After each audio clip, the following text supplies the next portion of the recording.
Good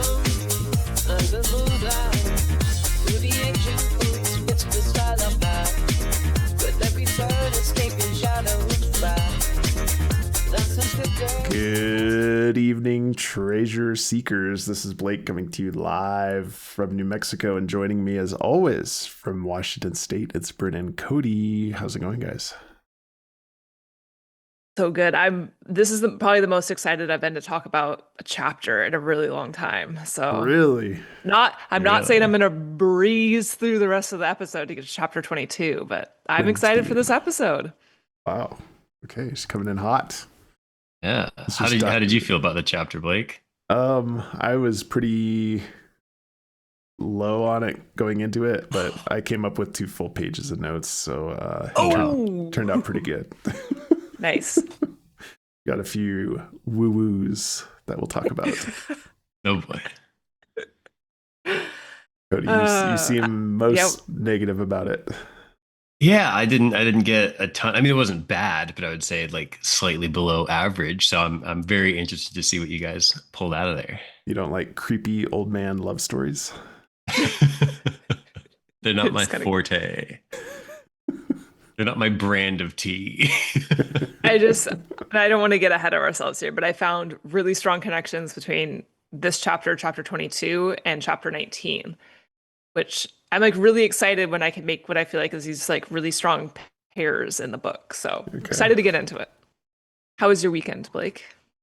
So far so good. It's a nice long weekend, which is nice. And at home, I've been traveling a ton, so just being able to catch up on some sleep has been very helpful. When we first got on the call, Blake was wearing a tank top. And I was like, oh, is it really hot there? And he's like, no, it's a long weekend. Long weekend calls for the tank top. Casual weekend. It's cash. Yep. It's cash. Cash. Do you guys do anything fun this weekend? I had a lot of house projects done. Not even house projects. A lot of things just like checked off the list around the house. So kind of like you, it's been a while of not really being home for a weekend. So it's been good to do all that. Very good. All right. No banter today. We'll try to keep this under 2 hours. We'll try our best. I don't know if there's any news to report. I think we can start with a what's more likely. What's more likely? Bryn, you have a what's more likely for us? I do. This is a user submitted one from South Carolina Treasure Seeker. And it's a little open-ended, but I like it. So I'm just curious to get everyone's takes on this. They said, I was wondering what you think is more likely with any box, but mostly the Pokemon box. Is there a hidden message or is it all symbolism? So I think, that is definitely like putting everything into 2 silos, but for the sake of what's more likely, I guess that works. I don't know. Do you guys feel like you need any clarification as to what the question is? I feel like I'm like saying yes. It sounds like the question would have to be phrased as like, if there can only be one of the 2, which one's more likely? Yeah. Yeah. So is it like you read the story and like everything is kind of hinting towards something else through symbolism, or is there going to be some sort of like grand reveal message, like either hidden in the picture is probably what they're asking in the Pokemon box in the purple image, or like can you decode an acrostic throughout the chapter and get some sort of hidden message to lead you to something else? Does that make sense? Yeah. Okay. That's at least how I'm taking this. I think it's more likely that it's the symbolism. Much, much more likely. I think it's like wordplay. I don't know if it's a lot of wordplay, but I think where maybe the past and future box is like more hidden message, like I would say. I think the Pokemon box is the opposite of that. It's not a puzzle to solve proper where you're going to get a message at the end. It's going to be putting these symbolic pieces together. That's my opinion.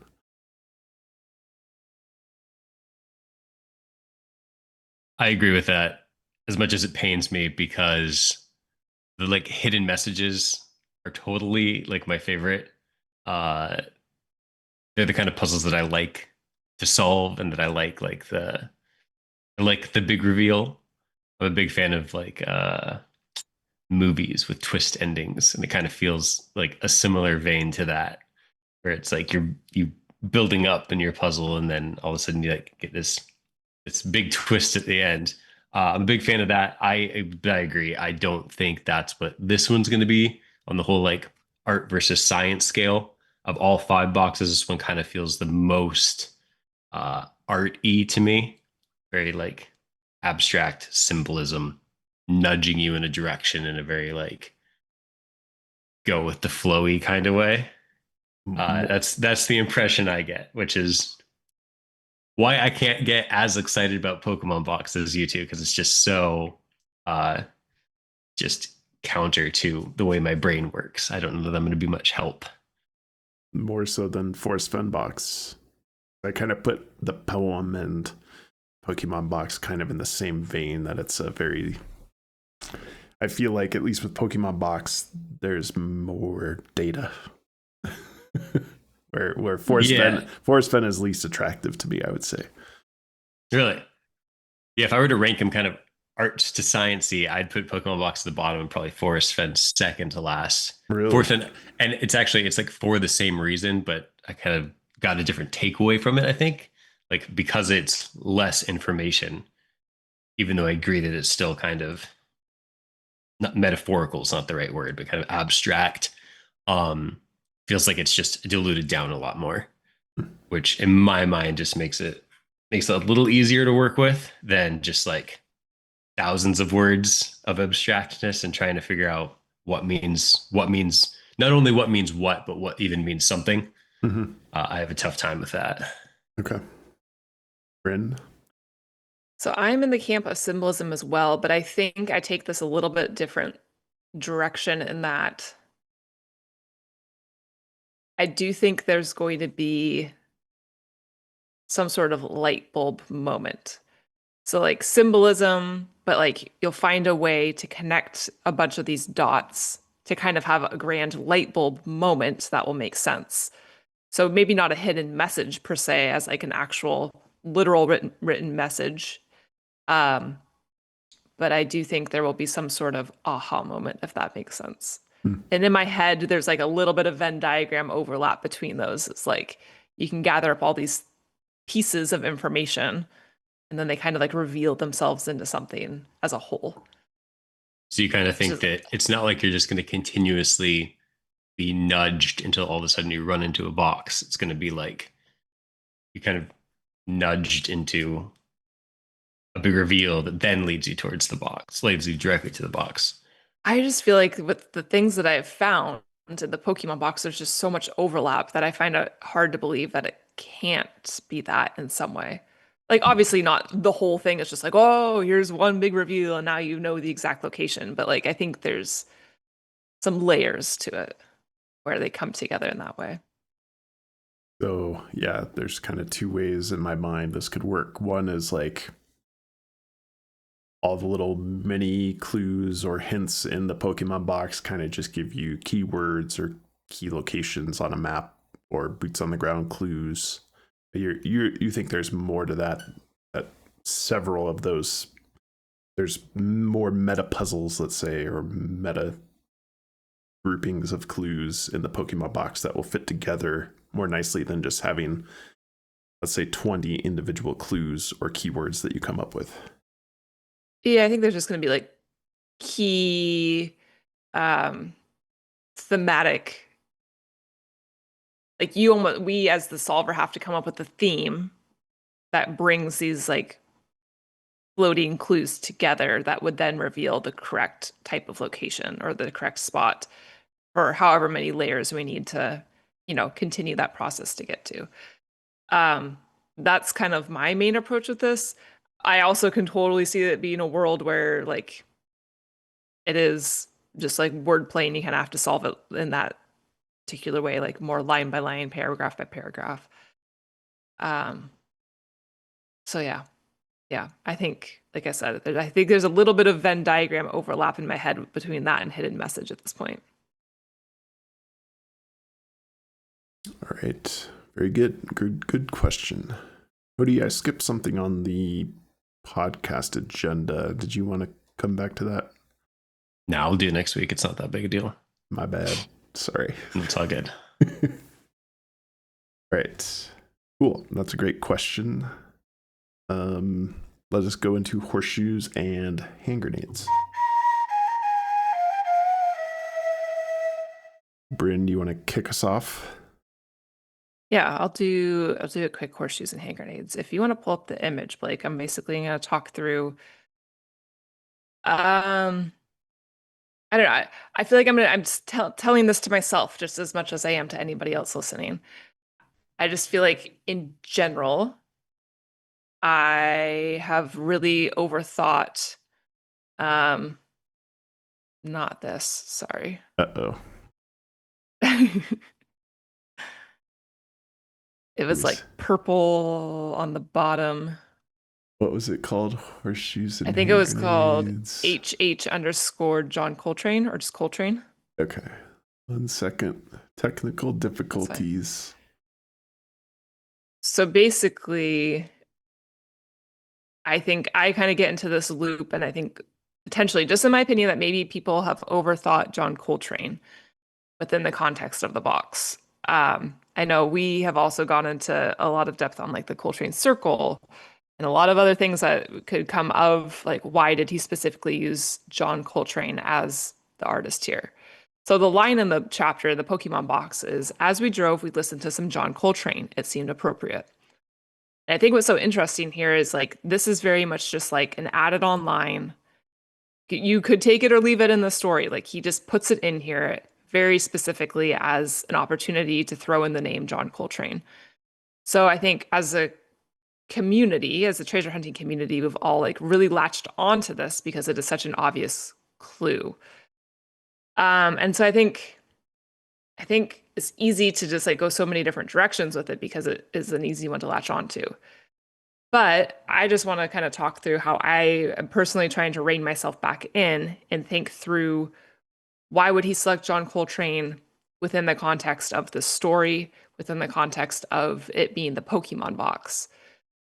So I know I've talked about portmanteau words before in previous episodes, and I don't really want the emphasis to even be on this. I'm just kind of starting here, and I'll go through a few lines about portmanteau words. So first of all, Pokemon is literally a portmanteau word itself. So pocket monsters. And then if you aren't like super familiar with what portmanteau words are, definition is a new word formed by blending the sounds and combining the meanings of two or more existing words. The term originates from the French word portmanteau, which translates literally to coat carrier. Originally, it referred to a large hinged suitcase that opened into two compartments. So I always thought this was super interesting because we started out the chapter with the luggage as well. So, it's like, is that an additional hint at portmanteau? The other definitions I've seen earlier on also talk about it being like a hard-cased suitcase. I don't know. I'm not going to try to push this too much, but I just kind of want to paint the picture of the portmanteau here. And then I also love this last part. The linguistic definition was popularized in 1871 by author Lewis Carroll in his book Through the Looking Glass. When Humpty Dumpty explains his invented word to Alice, he describes combining words being like a portmanteau. There are two meanings packed up into one word. So that also feels awfully coincidental that Through the Looking Glass is not only mentioned in the chapter, but we have all these references to looking through glass in the chapter as well. So that's kind of just a little side note on if we think about like, why does Jon just like insert Jon Coltrane into this chapter itself? He could have picked any art. He didn't even have to put anything in here, but he could have picked any jazz musician. He could have picked any musician.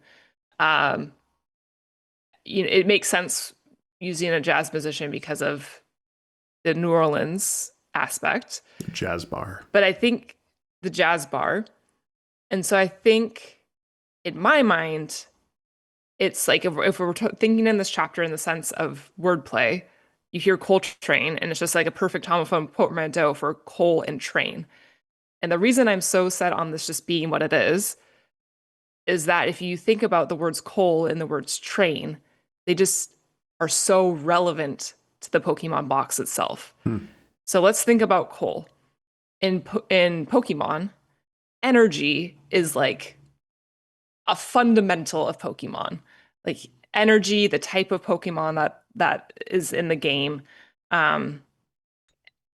He also talks about like fire, I think is a very underrated and strong clue thread throughout the Pokemon box as well. So coal just so happens to be an energy type that also burns, like you would use fire. Like that just seems too good to be true. So I just put a few quotes from the chapter below to kind of reemphasize that. He says, I happen to meet a type of Pokemon. So he definitely introduces the idea of types of Pokemon in the chapter. We have the water type, we have the fire type. I think with the purple type or the purple image and all like the mystical aspects, he's really pushing the psychic type Pokemon. It would be unlikely that we would encounter any fire Pokemon along our way. I hunted for grasshoppers during the day and chased fireflies after sundown. And then, of course, Charizard is a fire-breathing lizard, using, of course, another portmanteau, Char Lizard. And then if we think about train, like he's literally telling us in the chapter where he's talking about Pokemon training and that being tied to this idea of evolution, which is also super strong with the generations of family growing up in this chapter as well. So if we think about Pokemon training, another huge fundamental characteristic of the Pokemon game itself. And so a couple quotes here. A player is asked to find a Pokemon, capture it, and then train the Pokemon to grow and evolve into a stronger and more capable form of itself. I thought about scheduling some training for the Froakie to assist him in becoming his more capable Greninja self. So I don't know. You guys tell me, like, Cole and plus train is just like too good to be true for that to be coincidental in the Pokemon box. Like, I would love to hear your thoughts. We're going with a what's more likely here? Yeah. Well, I guess for the sake of horseshoes and hand grenades, like, I don't know where I guess this is kind of, I'm stumped. I'm just stumped. I'm not saying that's wrong. I just don't know where to go next. Right. I think this is a reasonable usage of Coltrane. I've seen other, and we talked about the Circle of Fists for a long time, right? I think there's other legitimate uses of Coltrane. If I were to say what's more likely right now, like I'm like 60% confident that the way you're using it here as a portmanteau is probably the right thing. It doesn't mean it can't be used multiple ways either. That's true. Some people we like using it for giant steps, right? Because that's one of John Coltrane's most famous compositions. But in the context of the story, we were listening to John Coltrane. It seemed appropriate while they're driving. That doesn't necessarily fit a giant steps, boots on the ground clue based on the timing of where it is in the story. So that piece of evidence says, maybe it's a hint at a portmanteau. I mean, the part about the hard case luggage, like that is very strong evidence, I would say, that usage of portmanteaus is important in the chapter. Not even with just Coltrane, but with all the Pokemon names.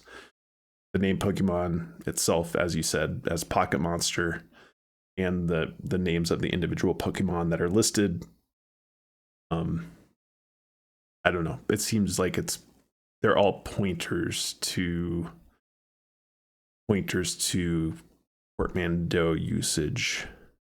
it kind of leads me to think of like those other two things that are mentioned in the beginning of the chapter, the Jayco trailer. Is Jayco a portmanteau? It's another proper noun, right? But then the hatchback, I don't think hatchback is a portmanteau. Anyway. Yeah. I think what you're presenting here is very strong. 70%. Thanks. Ooh, we got another 10% out of it. I talked myself into it. Cody? Well, I'll start by saying I like it a lot. I like your presentation. I feel like it's condensed down really well. As someone who gets a lot of snippets from Bryn on the Pokemon box constantly, it really helps me out a lot to see it all presented in one slide like this. So really well put together.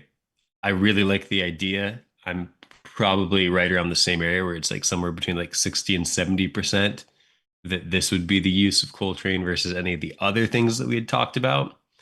Only other things that popped into my head is I don't know if we emphasized enough, and I think most people know this at this point, but just bears repeating just how prevalent portmanteaus are and portmanteaus are on the Pokemon side, with like naming of more than just Charizard, but like it seems like most of Pokemon are some sort of portmanteau. So it's definitely like from John's perspective, JCB's perspective, we know he didn't have a ton of background knowledge on Pokemon. So I can totally see how like if he wants to do something with Pokemon, does a modicum of research, if you will. One of the first things he might come across, there'll be like a clear cross over between Pokemon and puzzles would be this portmanteau idea, which would then present itself in this John Coltrane thing. So because of that, I really like it. The only other comment I had was I know that we talked about Coltrane, portmanteau, Cole, but then train like the other kind of train. And it seems like you've pivoted and now you're more into train as like the Pokemon training than like train like a locomotive. Is there a reason for that, or are you still kind of in on both, but just leaning slightly towards training evolution? What are your thoughts? I know you've spent a lot of time, I'm sure, thinking of the pros and cons of each. I could definitely see both. I think I like this because it feels more clever in a way that's just like so perfect to the Pokemon world. It almost feels too good to be true. So it's like if it was just Cole Choo Choo Train, that I think that's fine. Like that fits in as well. But the fact that he talks about training and this idea of evolution being so strong in the chapter, I think he's emphasizing the word train.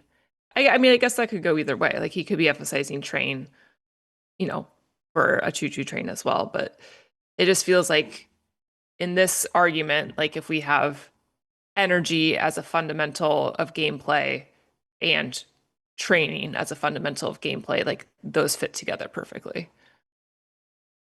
So what do you think we do with this information? I mean, the direction I've taken it before, and I think we all have a little bit, is looking for portmanteau locations, right? So Texarkana comes to mind. Combination of Texas and Arkansas, kind of right at the border of those two states. There's a city, Texarkana. I don't know if we've seen, I don't think I've diligently looked for maybe portmanteau locations near kind of places in Arkansas that we're interested in. Have you guys had any luck with that, or did you take the usage of portmanteaus in a completely different direction? So I guess I basically took this as an indication to then look at all the mentioned Pokemon in the chapter and try to figure out like, well, what are the root words of these names, and then use those as clues to move on from there. And I think the biggest supporter of that is when he's like, it's actually closer to a badger anyways, when he's talking about the Obstagoon. So if you do that, if you start looking at the portmanteau words going into the obstagoon, you find that it comes down to badger in the Japanese version of obstagoon. Mm-hmm. So I think, and that's where I'm like, I don't know if he's then wanting us to look at all the Japanese names of these characters, but that essentially teaches you that the obstagoon is intended to be a badger, not a raccoon, because that's the origins of the name in Japanese, and then we translated that into a name in English. Mm-hmm. So I feel like him making that comment about being more similar to more similar to badgers is like a huge indication of like, well, you need to be looking into what are the root words that go into these Pokemon mentioned to then figure out what I'm trying to tell you. Cool. All right. Any other comments or conclusions? Right. No, I guess my disclaimer, I'm not trying to say that this is the end all be all and I am correct. I understand there are other interpretations. I just feel like I'm trying to ground myself in some like Pokemon fundamentals, and I feel like this is strong. Yeah. Over the past month or so, it certainly seems like, in my opinion, across the book, all chapters and the part 2 boxes, it seems like there's pointers towards the approaches you're supposed to take. Cover, hints, pointers or hints towards the approach you're supposed to take, and we'll cover more of that later today. But I don't know, particularly with the hard case luggage, like it seems like that's a pointer towards a portmanteau, and it seems strong. All right. Do you guys notice they use purple because of the purple image? I was gonna say that, but then everyone would think I'm trolling. But yes, I like the purple image because the Mewtwo is pointing towards the second generation of Charizard. Charmeleon. Okay. I have a short Horseshoes and Hand Grenades as well. I'm gonna pull up my cloud. All right, so a few weeks ago in Puzzle Corner, I had talked about a Knight's Tour as a puzzle, a chess puzzle that can be used to make different words. I did use harness the power of AI, in this case Claude. It programmed me a little Knight's Tour tool that I can use on the word search. So as you can see, you can start with any letter you want, and then it tells you the next possible viable moves. And I picked a really bad letter to start with because it's all vowels around it. But you can go through click by click and make, different words, and it will spell the word up top, and I'll show you the path that you took. I haven't had any luck with this yet in terms of finding a cool message or anything. I think the thing I was most interested in was starting a potential Knight's Tour. And the reason I like the Knight's Tour specifically is because JCB mentions Monty Python and the Holy Grail, right? Where that's largely revolving around the Knights of the Round Table. So I thought that was a viable, and we know that the solution, quote unquote, of the past and future box is games.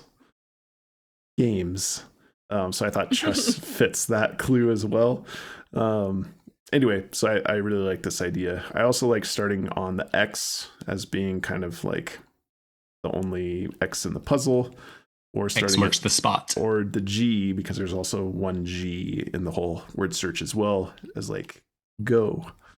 Maybe you start from the G and then end on the X as like little pointers towards how you're supposed to use this. But anyway, just kind of highlighting the power of AI here. I'm sure, Cody, you probably could have figured out how to program this sort of thing in Excel, but would have taken me many times longer. Yeah, Claude was able to whip this up in about 10 minutes. So anyway, just Wow.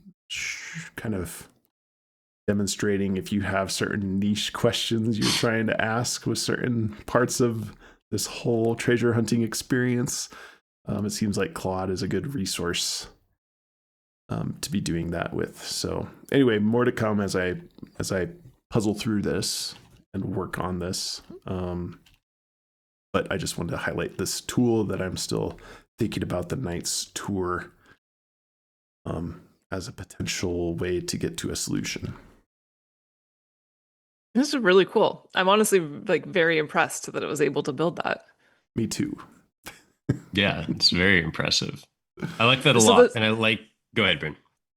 Oh, I was just gonna say it's like a shocking contrast. I always say like it's amazing the things we can do with technology, and you just like no matter what, your printer never works. And it's like the same thing with AI. Like I can ask it to generate me an image, and it just like will ignore very direct requests, but it can still do this. Anyways, Bryn's theorem number 2. I was gonna say I like it a lot, and that I like that there's some logic behind, quote unquote pointers in the text that would lead you to use that method instead of just kind of coming up with it out of thin air. My concern would be we had talked about, how many words you can spell just by boggling, Mhm. something like 62% of English words or something. Yeah. And it seems like this might just be that with extra steps. Right. Because you're getting, 8 results for each letter instead of, still 8 results for each letter. So, Right. yeah, very, very similar. Similar to boggling, but with a little more complexity. I'll just give A little them more handling. fancy boggle. different boggle words than everyone else. You can get the other 30 something percent of the words that they can't, and together we can get 100% of the words. Yeah, no, I'm not putting a lot of stock into it. I do want to at least work on it a few hours and see if I come up with anything interesting. But yeah, well said, Cody, that this is a rabbit hole. And what I said earlier about Bryn's topic, it seems like JCB is giving us more hints and pointers towards the right approach. And N of 1, just saying, Monty Python and the Holy Grail indicates knights. Let us hope for more than one pointer towards that if it's really a complex puzzle like this. I'd say the other detractor is like we're supposed to find words in the word search, and there's 5 clues. This seems like it would be an individual clue and not necessarily a way to get 5 different clues. Unless you're supposed to find 5 clues in 5 different ways. But then JCB said if you have all 5 clues, you'll know it because who knows why, but they should be related to each other. So anyway, I would say it's about a 5% chance that anything fruitful will come out of this, but we have to pull the thread a little bit, I think. either way, it's cool. It is very cool. Thanks. Right. We dive into the mailbag. Mailbag. We've got mail. Right. Bryn. First mailbag is a gift for you, Cody. This is from Kristen. This is the heat map images from Little Rock Pond on all trails, and I just have to read part of her message. Hey. I actually laughed out loud at this. She said, I'm sure I'm not the only person meeting this call to action, but due to extensive non-Little Rock Pond boots on the ground, I have paid a stupid amount of money for all trail upgrades. I have attached the heat map pics. It was surprisingly expensive, and that was the reason I wasn't willing to get it just for the one heat map. A stupid amount of money. So here are the images for you to dissect, Cody. I have an initial takeaway, but I'll let you guys say anything first. Okay, let's see if I can get it into an orientation that I can scroll through. I can't like drag. Okay, 1 second. They are a little tiny. All right. So you can see that okay, Cody? Yeah. Analysis. Ooh, you want me to just do analysis right now? I have. Oh, go ahead, Blake. So it looks like the scale here, you could see at the upper left, 200 feet. And if we're assuming people have been within 200 feet of it, I think the general consensus is JCB knows people have been on the right trail and the treasure could be hidden approximately up to 200 feet off of the trail.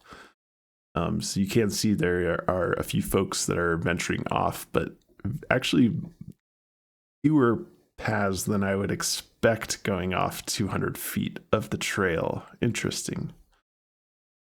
That was my exact analysis of this. For us to say like we've swept entirety of Little Rock Pond and it hasn't, like, I would say the exact opposite. Everyone's gone on the trail, but I think we've gotten a good indication from Jon that, 200 feet off the trail is well within play. There's a lot of untouched land out there. Based off these, that would be 200 feet off the trail. And I guess I mean I haven't been out here personally to see like what if this is accessible to get off the trail, what's safe to get to off the trail. Right. But it just sure seems like there's a lot of potential still there. These yahoos crossing the river or crossing the water as they're not supposed to. Well, keep in mind, this is not TTI data. This is all trails. This is also just people who are out there to be out there. I mean, look at this TTI person out here. But yeah, I mean, it looks it's a TTI person. It looks fairly steep. That's not a normie. That's a TTI person. This is super interesting. I love this. Good question, Cody. So it looks like on the north side of the lake, people have been a little bit more legit. I mean, somebody here had a little grid search, it looked like. Yeah, so I have two comments initially. The first one is pretty much just a long-winded way of agreeing with Bryn, which is if we were told after it's found, here's the solution, and it is, yes, it's at Little Rock Pond for all the reasons everyone thought it's at Little Rock Pond, but also there's this one extra thing you were supposed to find, or number of extra things you were supposed to find that's going to dial you into an area that's 200 feet away from the main trail, then yeah, that seems like totally valid and not that unlikely that no one's found it yet, especially if it is something that's a little more obscured and harder to find until you're pretty close to it. Which is funny. It's a weird juxtaposition between being like, clearly so many people are at Little Rock Pond with the intent of looking for the treasure box, and 200 feet is not that far. But looking at this heat map, it's like, it does seem reasonable that like both of those things can be true and that it can still not be found. So that's my first take. And then my second take is like, I'm very interested to do a little looking into some of these like clearly explored extra areas, or like people have like obviously more than one person has identified a couple spots and spent a lot of time there. I know some of people were looking at like elevations, specific elevations. And I know there was, I can't think of them off the top of my head, but there were a couple other things that had like people going to spots next to the trail, but not on the trail. But yeah, the picture to the right there, those two dots up top. Yeah, those ones are also, that's significantly off the trail. Yeah, and it is. People have spent some time there. So I don't know if there's, some natural trail that went up here, or this is like an accessible spot, but yeah, it's quite interesting. Yeah, we'll have to reference some other layered maps that show if there's like, there's like a little picnic area or something that would definitely explain it. But yeah, a lot of off trail lines. Yeah, it is. I mean, to see the scale though, like I would think the heavy purple, heavily trafficked, I think that's what, like 20 feet off the trail? I bet most data is on trail and just, I don't know, GPS inaccuracies. Yeah. Yeah. Yeah. Oh, super interesting. Who sent this in, Bryn? We had a few people send it in, so thank Okay. you to everybody who did. But this specifically was from Kristen, who who's been spending too much money on all trails apparently. But we appreciate it. Yeah, that's If you- fascinating.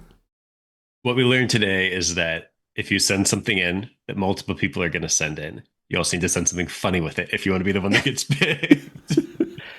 Well, hers also just happened to be the first one that I opened when I saw the subject line, so it worked out. Cool. Well, Love I that. really appreciate that being sent in. I was excited to see it, and it did not disappoint. I'm going to spend more time looking at that.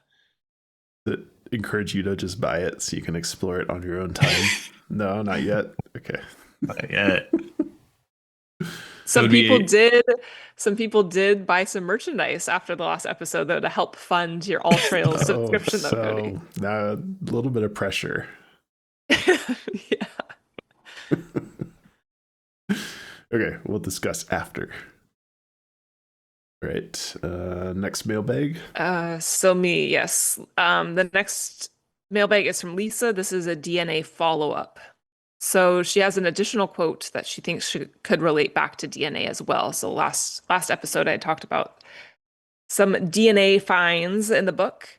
So she said, this is a quote, "A lotus plant is seeded and takes root under waters that are typically muddy and dark, where the blueprint for the plant is prepared." Nice. Blueprint in the sentence is specifically referring to the genetic blueprint or DNA for the lotus that is present in every cell of the plant. It refers to DNA without actually saying it. So correct me if I'm wrong, but blueprint is a pretty common way of talking about DNA. Yeah, that's a I would say. really good point. Yes, agreed. So that was she has a few good points, but I'm just calling out a couple here. So that was like the first main one that I wanted to highlight. Nice. Because we do have blueprint a few times in the book. And then the second point was like the XX versus XY. She said, for what it's worth, the letters X and Y are also interesting because they are also frequently used in math as unknowns to solve for and mapping coordinates on a grid, X and Y axis. So I thought that was also kind of interesting because if we're thinking through, creating a roadmap or like pinpointing locations, using these numbers in certain ways, like is there a world where we can kind of create these coordinates, like creating an X and Y axis? And I know we've approached that a little bit before, but I had not made the connection between chromosomes and coordinates in that way. So I thought that was creative thinking. Mm-hmm. Awesome. Okay, the next mailbag is also from Lisa, but this is a totally different topic. We're going to pivot to Pokemon Box and specifically the Mabostiff. I condensed her message here, so I'm going to go through a few bullet points. She said, as JCB is walking with Froakie in the Pokemon chapter, he writes, I heard a loud noise. I could have sworn it sounded like a Mabostiff. Why did JCB call it a loud noise instead of just saying he heard a dog barking? Out of the 40 plus varieties of dog Pokemon, why did JCB specifically think that the loud noise he heard was a Mabostiff? What's interesting about a Mabostiff is that they have an ability that is, in fact, a loud noise. It's called an intimidating howl. So I really like this. It's like she said, if there's all these different dogs to choose from, like, he's got to be picking this for a specific reason. And kind of going back to before, like, is this because he specifically wants us to be using, like, the words boss or mob to get to something? But if we're looking at the howl ability, the first thing that came to mind for me is when I was looking up kind of like folklore things with the Ozarks. The Ozark howler is like a super prominent character. Character's not the right word. Legend, thank you. Cryptozoology specimen.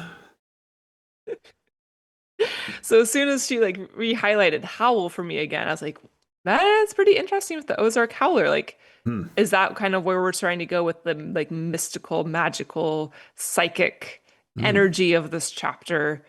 Is to look more into the folklore of the area and these legends per se. That's cool. So I thought that was just like a nice exercise. Yeah, brilliant. I had no idea there was 40 plus dog-like Pokemon. I guess it probably makes sense thinking about it in hindsight, but I've never done the deep dive into looking how many dog Pokemon there were. So that's actually bolsters her suggestion there, I would say, definitely. Yeah, and I didn't fact check it, but I'm taking her word. And even if there's a few off, regardless, it is still a lot. Cool. That's all I got. Cody, you also have a mailbag. Can you guys hear me? Yeah. Okay. Mhm. My computer's like fully crashed right now. So I can see myself on my laptop over there from the other screen that has There's Treasure Inside banner. Okay. But Uh-oh. on my normal monitors, I'm gonna probably restart my computer here. So I'm hoping that Blake will be able to pull up this picture. So this one actually comes from our episode from last week, and one of the comments I really liked and I want to talk about. The comment came from at sonnyaugust. I don't know, did you say the at when you say a username? I don't know how to do the Sure. internet stuff. But the question is Hashtag Cody. hashtag Cody. The comment on it says that there is a map in this chapter, and it's the bottom of the picture of the Hercules necklace. And I looked at that, and I don't know how I missed it the first time. I don't know how long it's going to take you to pull up that picture, Blake, if you don't mind. I don't mind. It'll take me about 10 It's pretty seconds. self-explanatory once you zoom in on it. Okay. And I'm going to restart my computer, and I'll talk to you guys in a second. All right. Good luck. All right. Let me see if I can find this image. I'm excited now. See if it's in my higher resolution select images folder. Right. Yes, I do have it. I can see it now, and so can the audience, but it'll give me a second to pull it up for you, Bryn. It's okay. Hercules necklace, there's a map. Okay, I'm not sure about this. Share.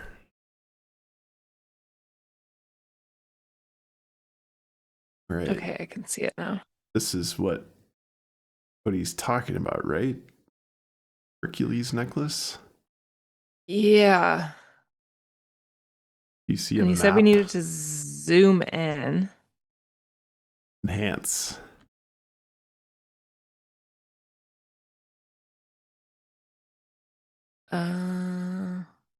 People that know what we're looking for are yelling at us right now. Well, let me pull up the comment. I'm sure the comment says where specifically we should be looking. Okay. All right. So this would have been from last episode.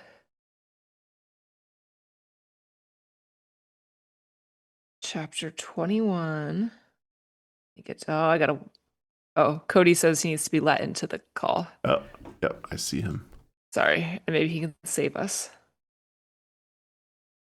Cody, help us. Good. Hey, I'm back. Look, okay, so the comment says look closely at the tear on the paper. Oh. Yeah, so you guys just scroll down. No, There's like a very clear different line weight. I can't on this. Okay, so 1 second. Oh, I can share my screen if you want. Okay, go for it. I think. Oh, we're in shambles. I'm sorry, it's my fault. No, not a problem. I will pull it up as a backup in case here. In case I go out again. All right. If you want to pull it up, actually, because then we can zoom around the picture a little bit more. But this is the tear at the bottom of the page. And actually, yeah, Blake, if you can get a better shot of it, it is no problem. It'll be better to see it in context, because what I'm showing on my screen here is are you taking over? All right. I am. I'll stop sharing.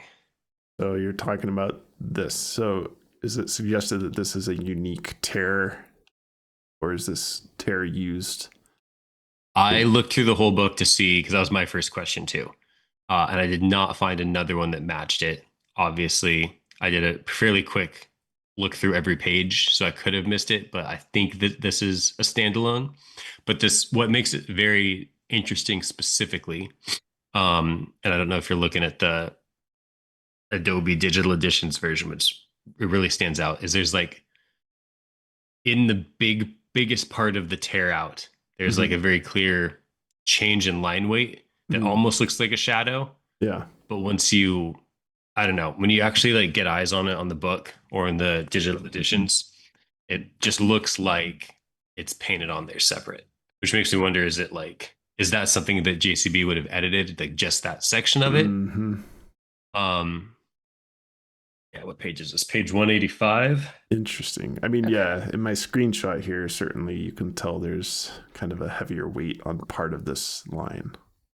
Yeah. If you look at it in real life, it's like it looks different, and like there's not a good reason for it to be different. It does not look like a shadow or something. It looks like a Microsoft Paint drawing of a line covering another line. Interesting. Allow me to reference my tracing papers. So I found this tear pattern on pages. Okay. Are there multiple? I missed multiple?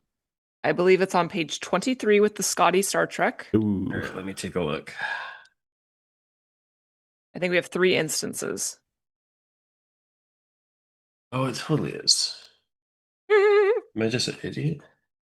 Oh yeah. Well, right no, because there. they're always different scales, so you're not an idiot. Page 23, I page think 185. I will say, in my defense, I think I was looking for it also to be like a white background. So the Scotty one is not a white background. What did you say the second one was? The 185 that we were looking at, and then page 219. 219. Oh, interesting.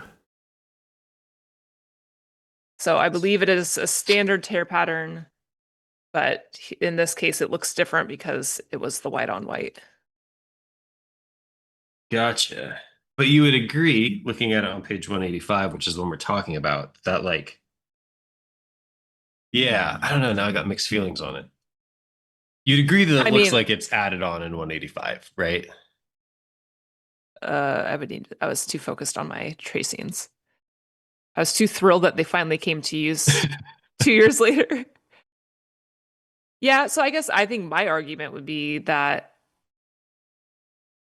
well, it is interesting that's like a certain part of it is highlighted. Yeah. Are you But I looking at think it in the book too, Bryn? No, let me look at it in the book. Take a quick gander. I mean, I think my argument would be that I have always been a fan of these rips being something. And I think because it is white on white, he's then trying to emphasize that here. That section.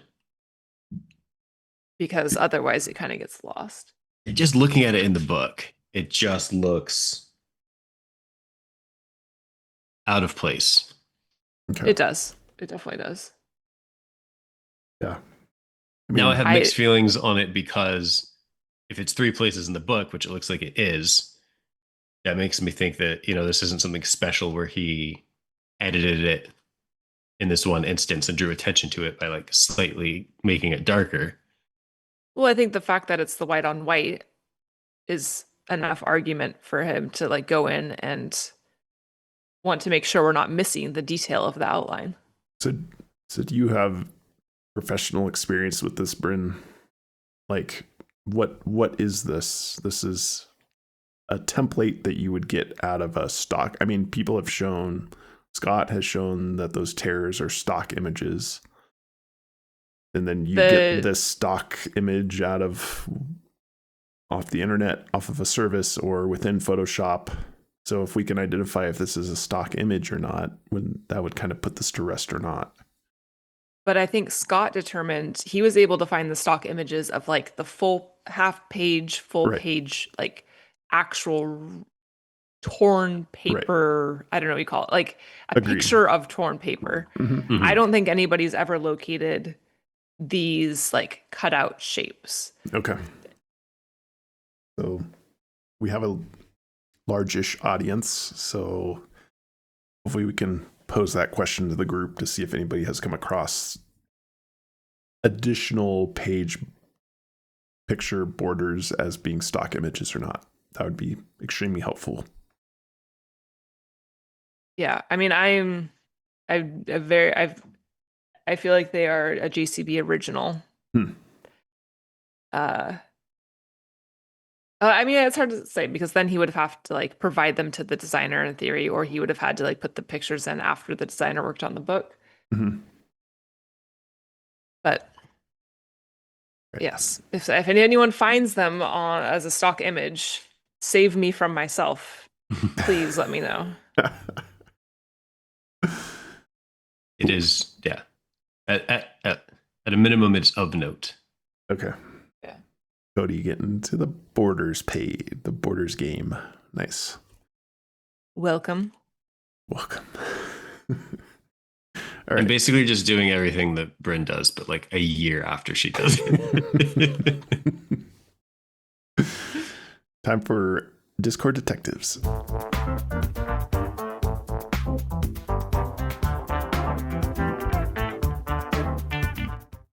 All right, I've got a longer Discord Detectives today. Discord Detectives is chock full of content creators now, just for this week, hopefully. But wanted to highlight a few very interesting things that are happening in the community right now in terms of ideas. So I have a large PowerPoint I'm going to share here. Ooh. First, we're going to be talking about the AI heart that we've talked about a little bit in the past few episodes. And this is from a new, well, I don't know if it's new to me, a YouTube channel that is quickly rivaling Matthew Hobby's, actually. So no offense, Matt. But I highly, highly recommend it. This is a channel called Treasure Hunt Travelers, and I think they only have a little over 100 subscribers, so hopefully we can bump up those numbers because that's criminally low. It was originally one gentleman, and I don't know his name. That's my apologies. I should have done a little bit more research, who was doing some past and future box work, and they've just started in the past 2 weeks. He is now doing the YouTube show with his partner, and together they are now covering the lion's share. And thinking about things that are obvious that we didn't discuss, there's this weird marking that we see kind of on the bottom left of the heart that came into question during this episode. So let's look at that a bit more closely. There seems to be a bit of a, let's say, artifact in the AI heart image. And this is a picture that Treasure Hunt Travelers took via photo from the book. So this is what you would see in the book here. And then I've also taken the image from the Adobe digital editions as comparison here on the right. So first thoughts, what do you guys think of this as being a JCB addition or just an AI artifact? My just initial off the cuff is that it's AI artifact, but I think the problem with that is when you pointed it out as being odd, like it is very odd and out of place. Mm-hmm. And so it seems like JCB would have removed it. So that would have been very easy to do with any photo editor. Mm-hmm. Right. I also leaned initially towards the fact of AI artifact. I probably still do, but a little less confident in that. The suggestion that Treasure Hunt Travelers make is that it kind of looks like a hand. And so now Bryn likes it. I highly recommend it's intentional. I highly recommend that you watch this episode and the subsequent episodes, because they actually mention you by name, Bryn, about your hand theme as well. So this is the most famous I've ever felt. Their hand theme, but she makes the connection to a heart, hand and heart theme. So worth looking into. Highly recommend you watch kind of the last 3 episodes in this series. that Nice. Treasure Hunt Travelers is talking about. They also kind of rotate it on the side to say, is this like a hand that's accepting a coin or holding up some sort of orb, something like this. So anyway, I think there's some merit to this. It's interesting, if nothing else. I will say I was kind of trying to disprove it. So let's look at my very technical PowerPoint corrections here. If we like increase the contrast, you can kind of see there's some artifacting kind of in a square around this, right? But I don't think that that's anything. If we look at some other parts of the image that might have some similar artifacting, there's kind of this white space above where this bigger artifact is. And these are all to scale at the same scale of this, let's call it the hand. You can kind of see that here. Certainly, you can also see artifacting around that. And you can see artifacting around kind of this part of this person's shirt as well. So I think this is just a construct of how the AI is generating these images. So I don't think we can put too much stock into the artifacting. And I will emphasize that for when we're talking about the cherry tree as well. There's kind of artifacting around that weird little marking on the bottom left. It certainly does seem like Midjourney, the way it constructs the images is kind of combining different elements, and you get this artifacting around where, you know, this grid pattern is like the background, and then it kind of placed these people and stuff around it, and you can see the artifacting around that. So that's my theory right now, is that this, even though there's a little artifacting around that hand, it's probably just a construct of the AI, or it certainly could be a construct of the AI. Thoughts on this so far? And then, yeah, these are kind of the other things that I found as being maybe relevant artifacts that could explain away that hand. It's so tough because when he's using AI artwork and pictures in the book, like very much overlaps what we're looking for as the puzzle crackers, the treasures hunters, right? It's like, hey, there's going to be things in these pictures. He's basically said there's pictures are important. There's things in there. So it's like we're looking out for weird little nuances and things that stick out and seem out of place in these pictures. They're all AI created. And like by nature, AI just throws these little weird nuances and things that stick out and don't fit in it. So it's like, makes it really hard to decipher, you know, what's intentionally strange about a picture versus what is unintentionally strange about a picture.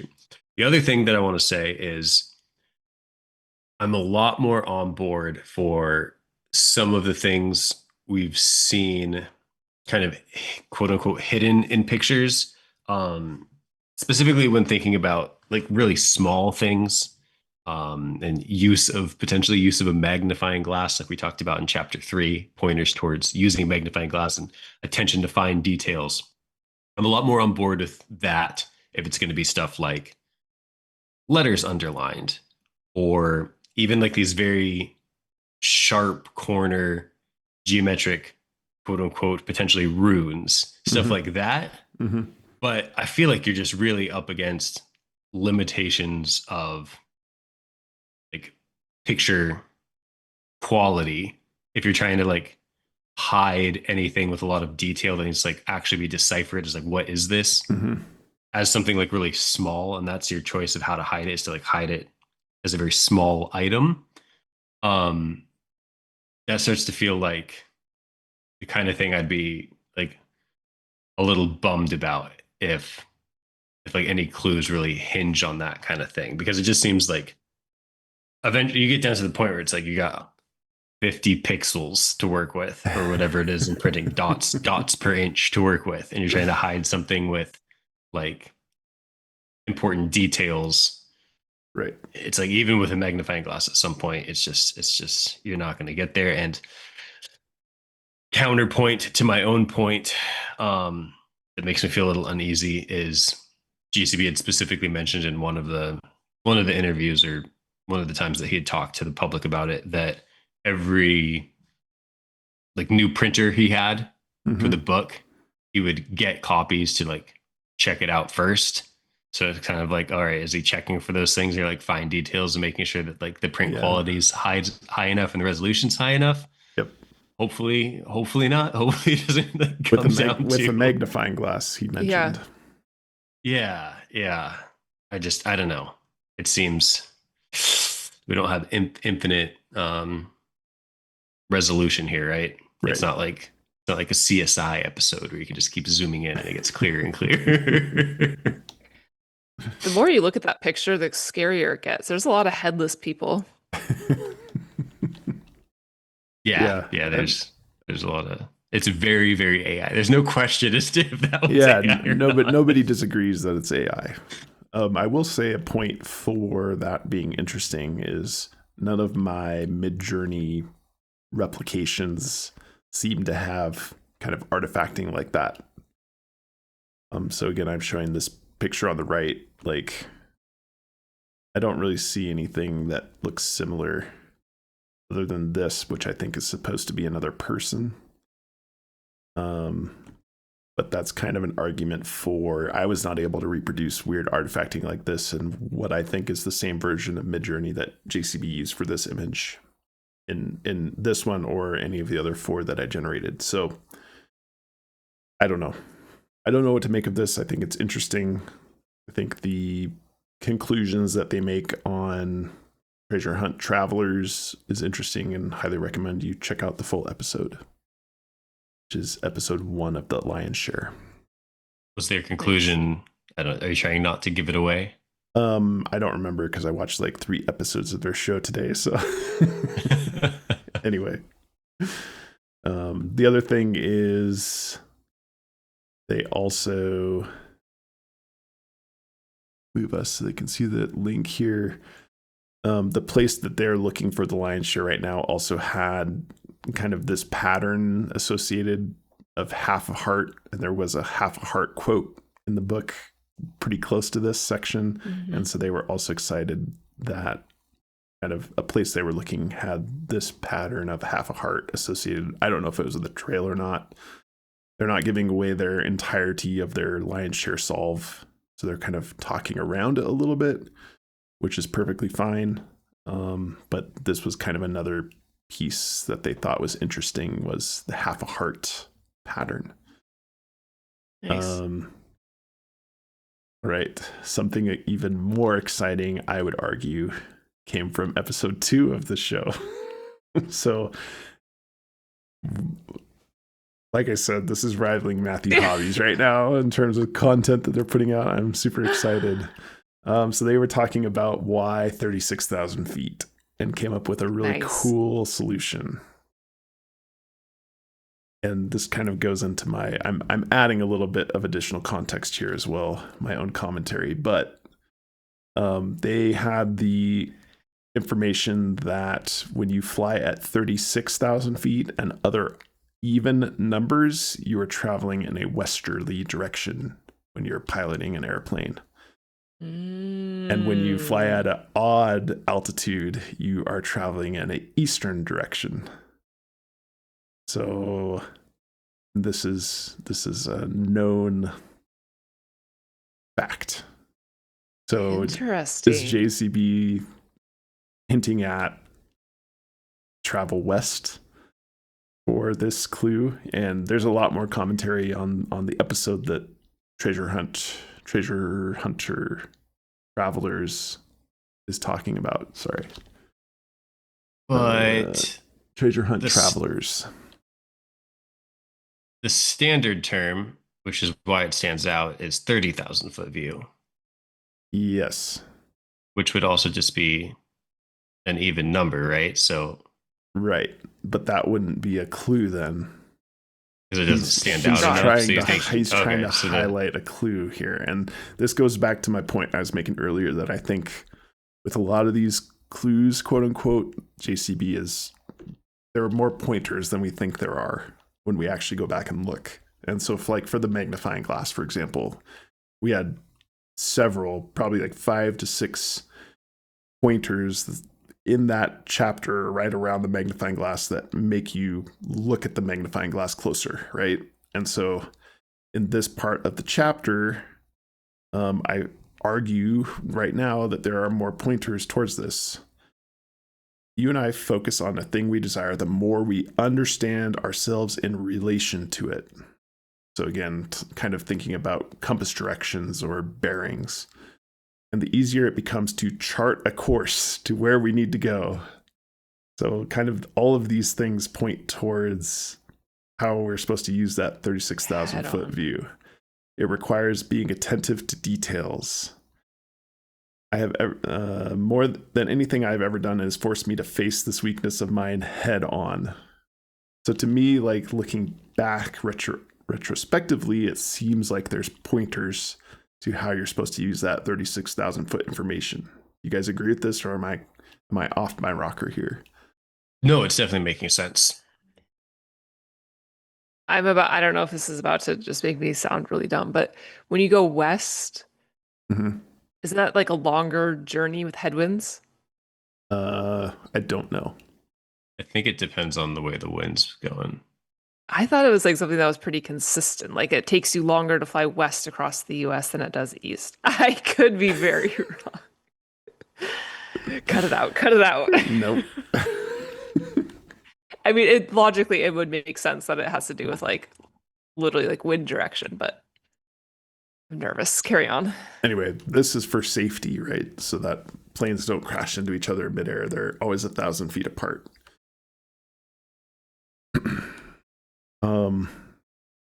So to me, this is a really strong explanation for that 36,000 foot view. I would like to say that AI says it generally takes longer to fly west. This is primarily caused by the jet stream. Yeah, very good.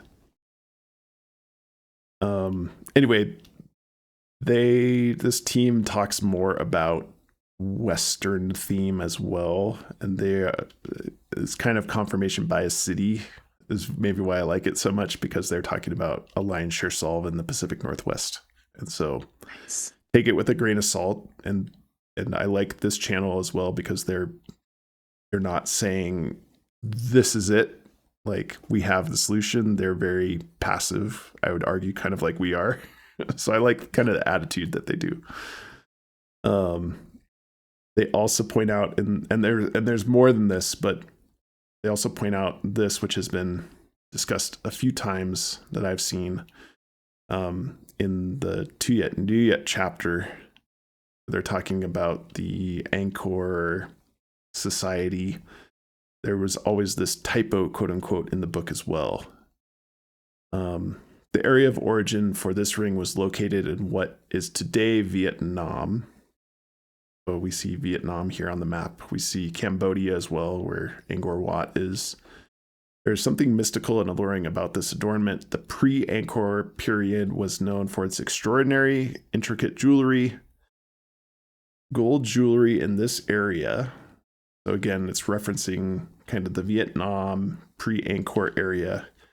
It's as far back as 200 to 300 BC. To the east in India, clearly India is to the west of this area.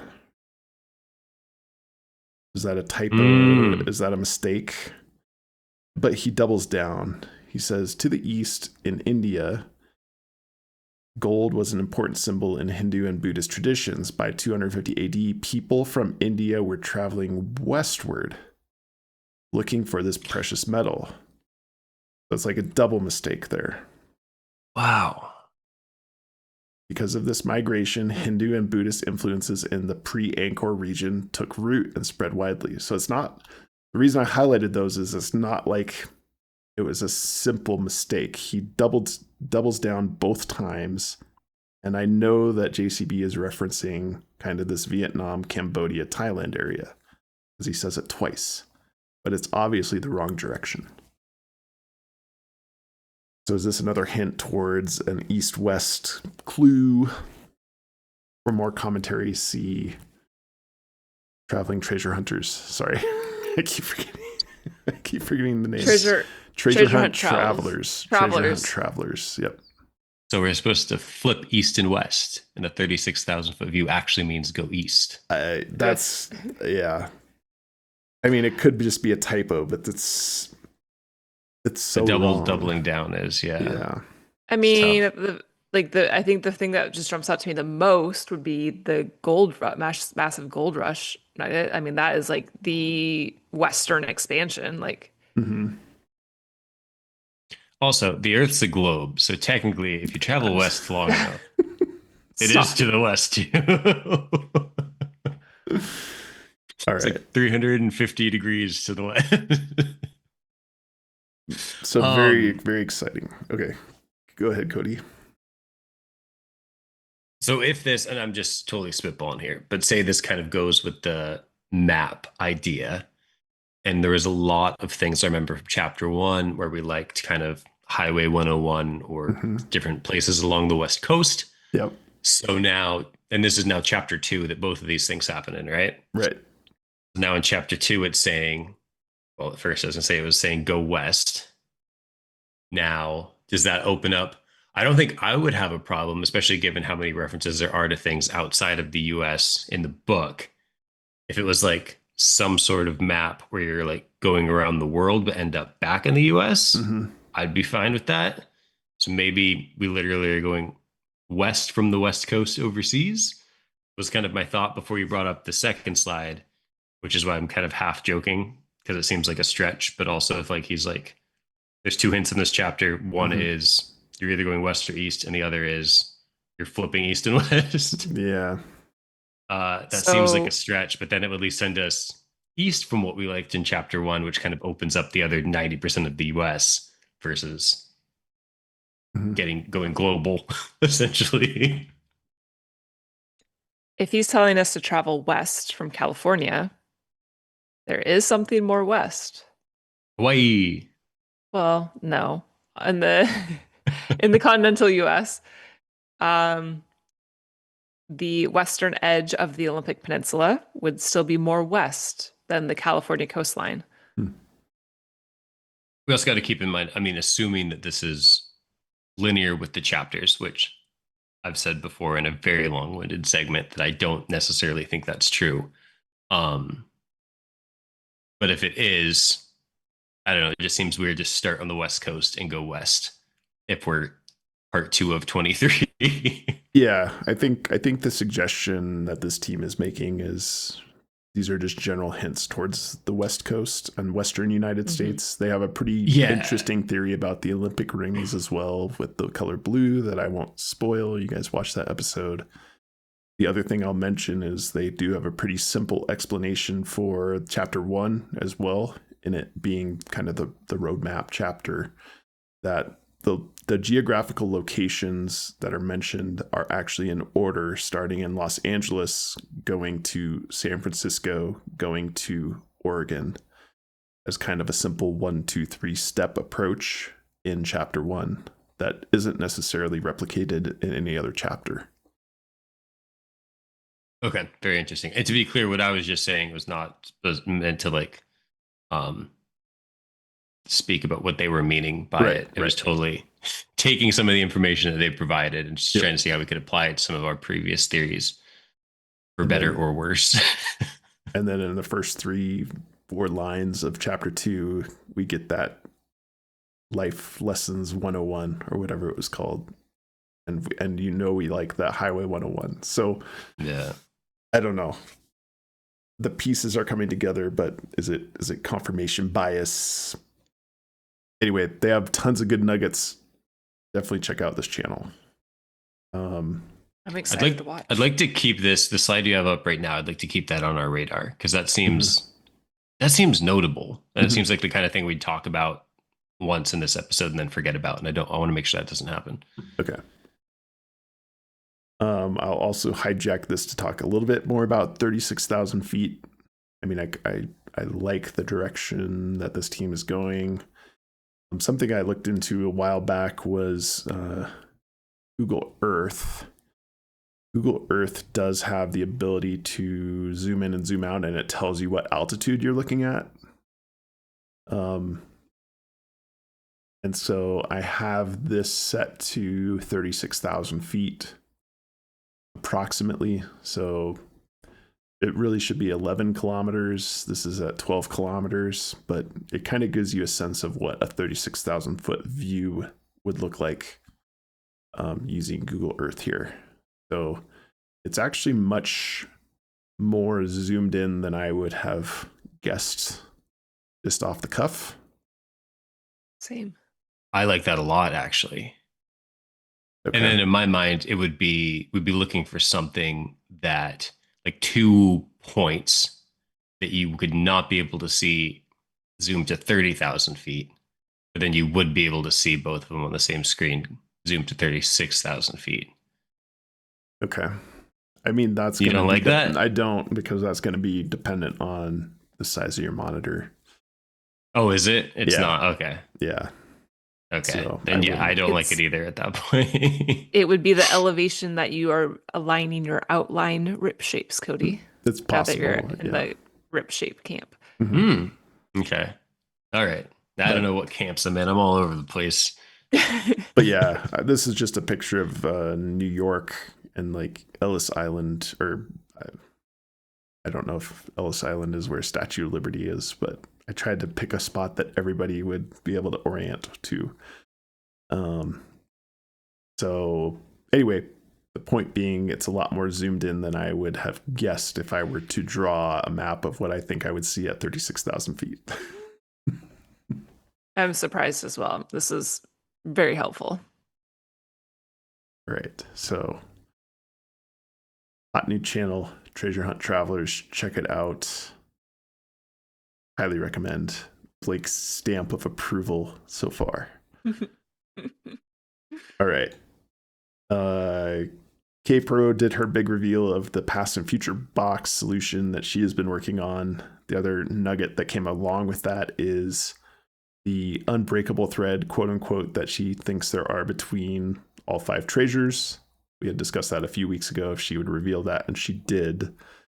The connection that she has seen with her solve plus at least 2 other solves for different boxes is this pickaxe and shovel symbol being incorporated or present at the other solve locations that she has seen from other searchers. Interesting. So I think that's considering that's like such a huge symbol Mhm. on like the cover and the intro pages of the book, that is very intriguing to me. Yes. I'm not going to go through the entire solve. I just recommend you check out the YouTube video that I have linked here. I'll have it linked in the show notes as well if you want to watch that video about her past and future box solve in Nevada/California at a place called Crystal Peak in near Verdi, Nevada.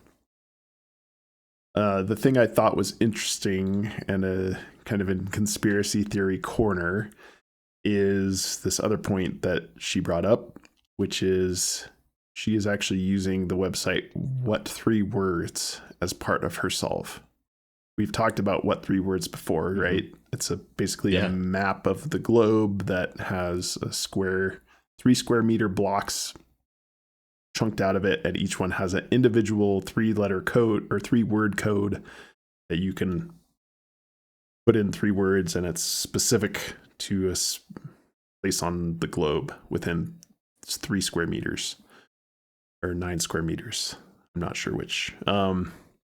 Anyway, it's like a GPS technology. That particular website, What 3 Words, was co-founded by a gentleman called Jack Whaley Cohen, who's a New Zealander. The interesting thing here is that Jon Collins-Black did do an obscure, quote unquote, obscure podcast interview with this website, RNZ. I don't know what RNZ stands for, Reporting New Zealand or something like that. Jack Whaley Cohen is the co-founder of What Three Words. He does a weekly quiz on that particular podcast. And this was the podcast that JCB also had an interview on.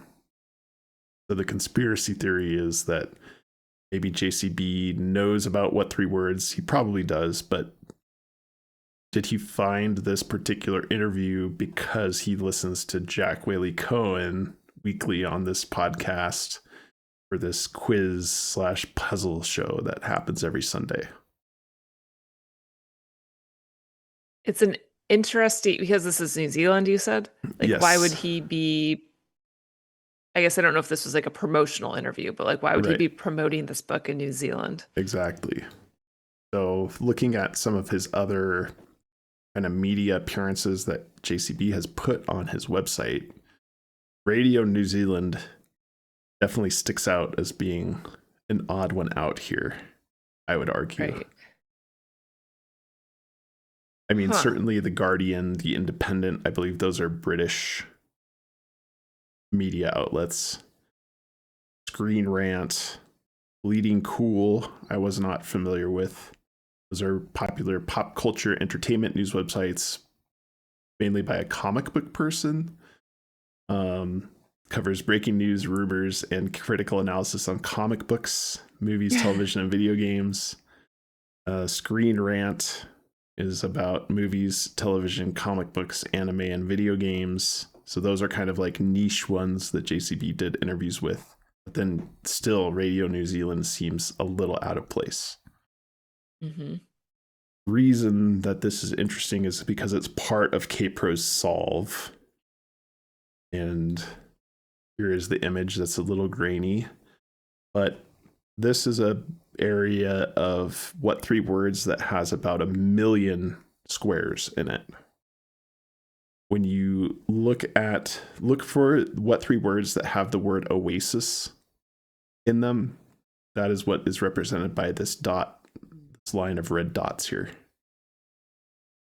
And this is Crystal Peak right here is what you're seeing kind of in the middle of the screen. Mm-hmm.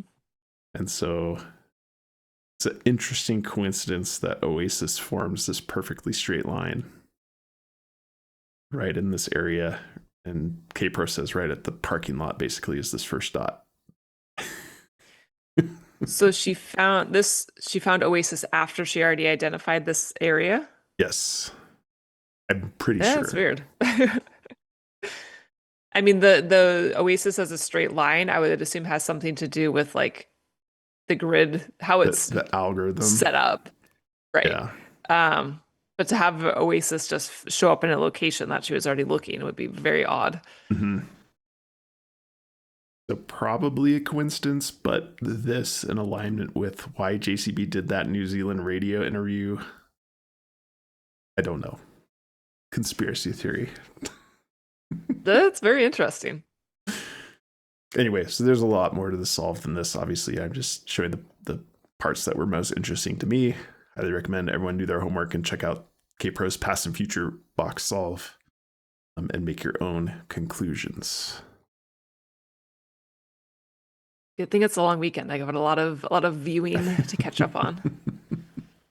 All right, and then I'm going to do one more with Matthew Hobbies here, talking about the cherry. So George Washington chapter, we have the giant cherry. I thought this was super cool. Again, confirmation by a city here, but Matthew Hobbies has some commentary. I recommend you checking out his video on chapter 19. Or chapter 18 is the Washington chapter. Anyway, check out the cherry episode. Cherry state, top producing state, Washington of cherries. Did you know that? I didn't know that. I did. Ooh. Michigan leads in tart cherry production with major harvests in Traverse City. And the JCB quote, they allow us to traverse common ground. That's interesting. And then even more interesting is the oversized cherry plus a dessert glass.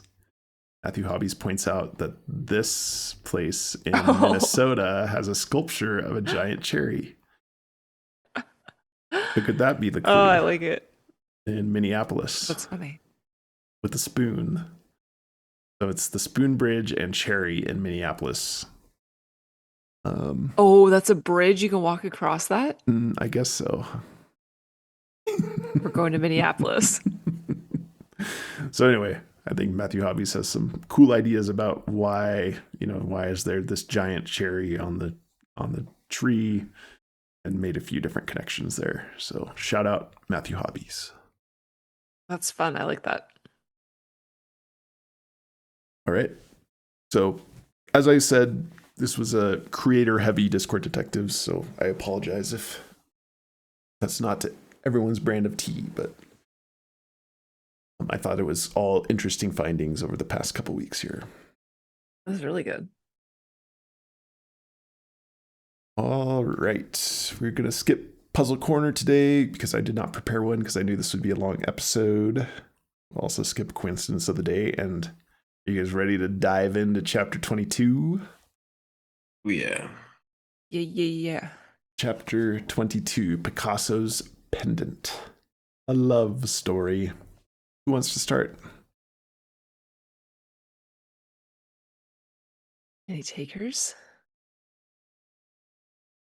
If you want, I can start. I feel like it's a little much to dive right into my chapter 22 versus 2019, but I can start with that if you'd like. Yeah, go for it. Okay. So chapter 19 was the Moon Rock chapter. So I have 3 different categories of overlap here between 19 and 22. So the first one I picked up on was the smallest. In the Moon Rock chapter, I know we talked a lot about the men versus women, and that being highlighted in the chapter. So in this chapter, he says, Picasso had a famously hungry stare that made the spines of men and women tingle alike. Nice. So that felt like, that was like the last thing I found when I started trying to compare these 2 chapters. I think what I was most excited about was the discussion of like tingling spines. Mm-hmm. So in this chapter, Picasso had a famously hungry stare, well, same quote, that made the spines of men and women tingle alike. So of course, that is a distinct quote, but then it made me think back to chapter 19 when he said, I still get a slight tingle down my spine. And then he also says Jacqueline now fully resided in his nervous system. So when we think nervous system, I think like brain, spine. And back in chapter 19, we had the brain synapse that normally receives an image from my retina, then scoffs at it, has somehow become rent inoperable, rolls off the tongue. Which that line was like so weird. But if we can then somehow loop it in here with like this tingly spine, nervous system, like we just need to start putting these pieces together. Mm-hmm. So I was really excited to find some sort of connection with tingling spines here. I haven't thought through what's next with that, but I thought that was an exciting connection. And then the third thing was doors. So in the Picasso chapter, he said, in my opinion, taking the first step out your door might be the bravest action required of you to take. And then all throughout the chapter, we had these talks of him like coming to her door, her slamming the door in his face. Like the door was a pretty repeated part of the story. And back in chapter 19, we live at the threshold of a galactic treasure hunt, witnessing fellow humans cross a threshold, crossing into the frontiers, and then each little landing like a rap on our door. So I just felt like there's 3 pretty strong categories that overlapped between these 2 chapters that, like I said, I haven't had a chance to really think through yet, but felt very exciting to connect some dots. Yep. I'm going to pile on because I found the exact same thing. I did not find the doors connection. That is all yours. I did want to talk about the tingle. So what's the difference between your connection 1 and 2 here? Is it tingle and something else? The tingling spine was Okay. like literally between the two, but then the idea of like the nervous system Yes. Okay. fully resided in his nervous system Perfect. with the brain synapse. Yes. Agreed. So tingle, I also made that connection. The spine tingling specifically when he talks about the Star Trek quote, Patrick Stewart saying, "Space, the final frontier," causes JCB's spine to tingle. And then obviously the quote in this section about Picasso's spine tingling, Making people's spine tingle. the spines of men and women tingle alike. And then we have the men and women connection, which was also in chapter 19. There's another instance of tingle in the book, the spidey sense, that says, I'd suggest jotting down anything that makes your spidey sense tingle. That's the other instance of tingle in the book, in How to Read This Book.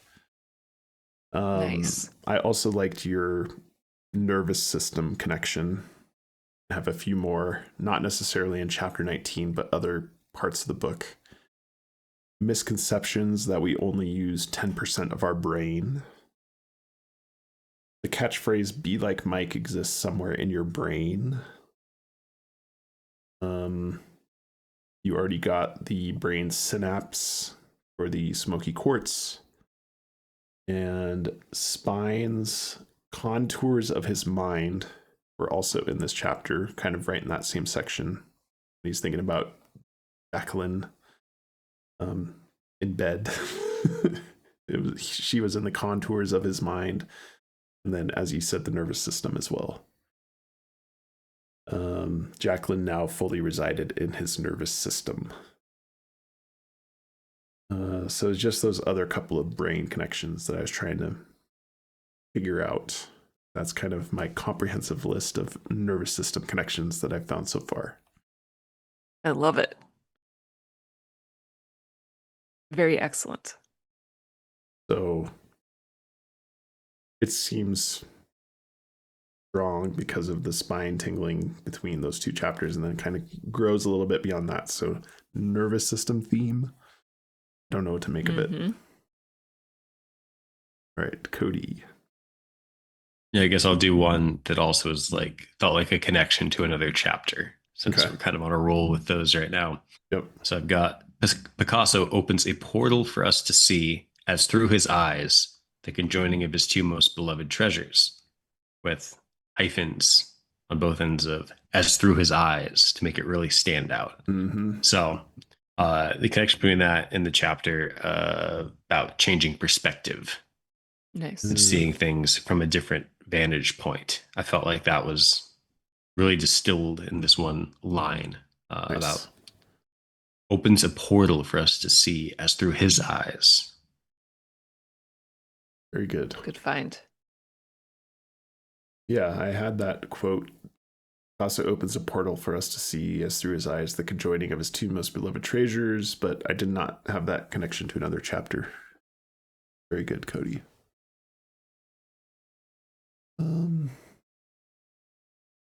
Where to begin? I guess first thing to begin, a connection to other chapters, certainly the beginning of this chapter, chapter 22, with the discussion of Picasso and his mother together, with his mother handing Picasso a marker.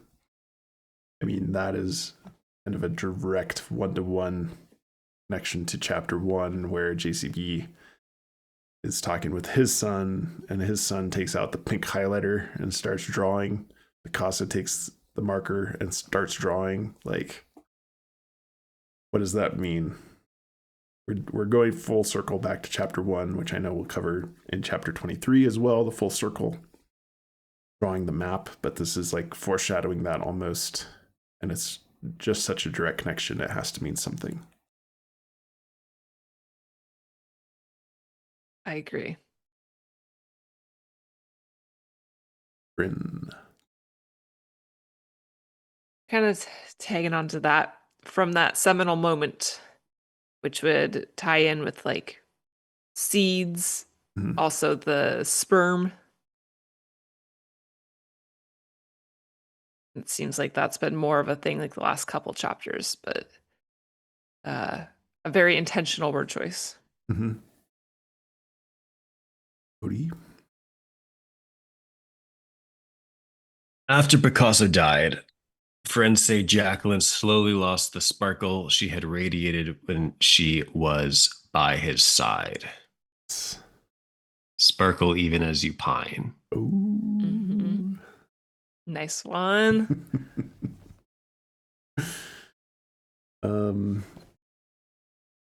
Gosh, so many goodies here. Smitten. So smitten is used twice in this chapter. Smitten. I don't have the exact quotes here. He was smitten the very first moment he laid eyes upon her. That was Picasso to Jacqueline. Then his mother smiled glowingly at him. She was completely smitten, having just heard her son's very first word. So that is Picasso's mother to Picasso. Where else do we see smitten in this book? Chapter 4. As this is about Rob Levinsky. As he flipped through the pages, Rob was transfixed. But when Carlton let Rob view his own private collection of fine minerals, Rob's heart melted. Boy had never seen such beauty. Rob's fossils were all brown and gray. Carlton's minerals sparkled and gleamed, the full spectrum of the rainbow. Rob was smitten. Huh. Also, Are there more? Chapter 10. This is about another Jacqueline Kennedy.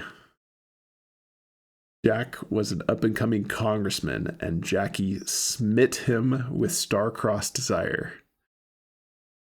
Smit is such a horrible word to use in that sentence. Did he really force that in as like a Jacqueline connection?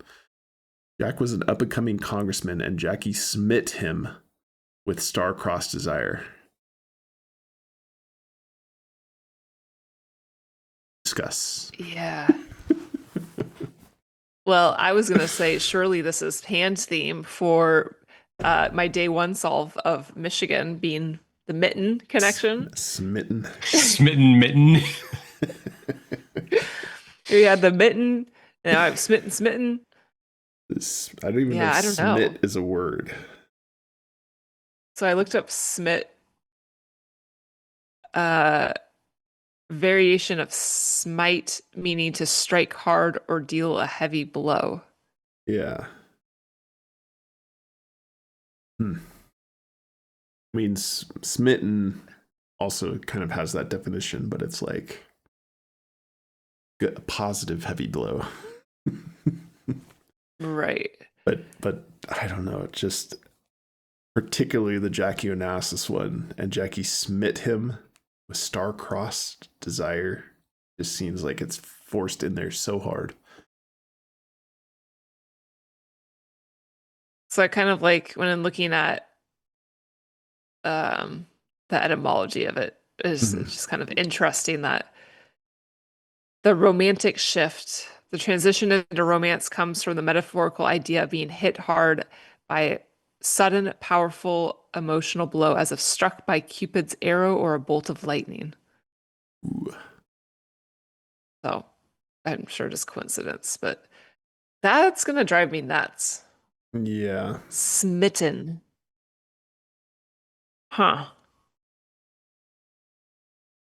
Very odd. I'm glad. I'm so happy you're able to search to find those.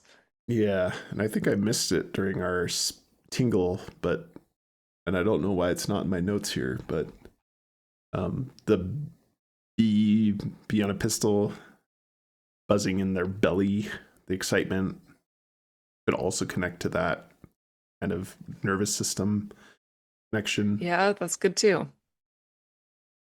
And JCB is looking for gems or quartz. He also is like an excitement in his belly. So those also could fit into the nervous system theme, I would say. Sorry to go back on those. All right, Bryn. Let's just talk about France. So, I mean, we've continued to talk about French themes. This, of course, Picasso spent most of his life in France. The story was in France. He mentions The Hunchback of Notre Dame and Les Miserables, which would also be historically French. So I think that is, I don't know if it's particularly emphasized here or if it just fits in so perfectly.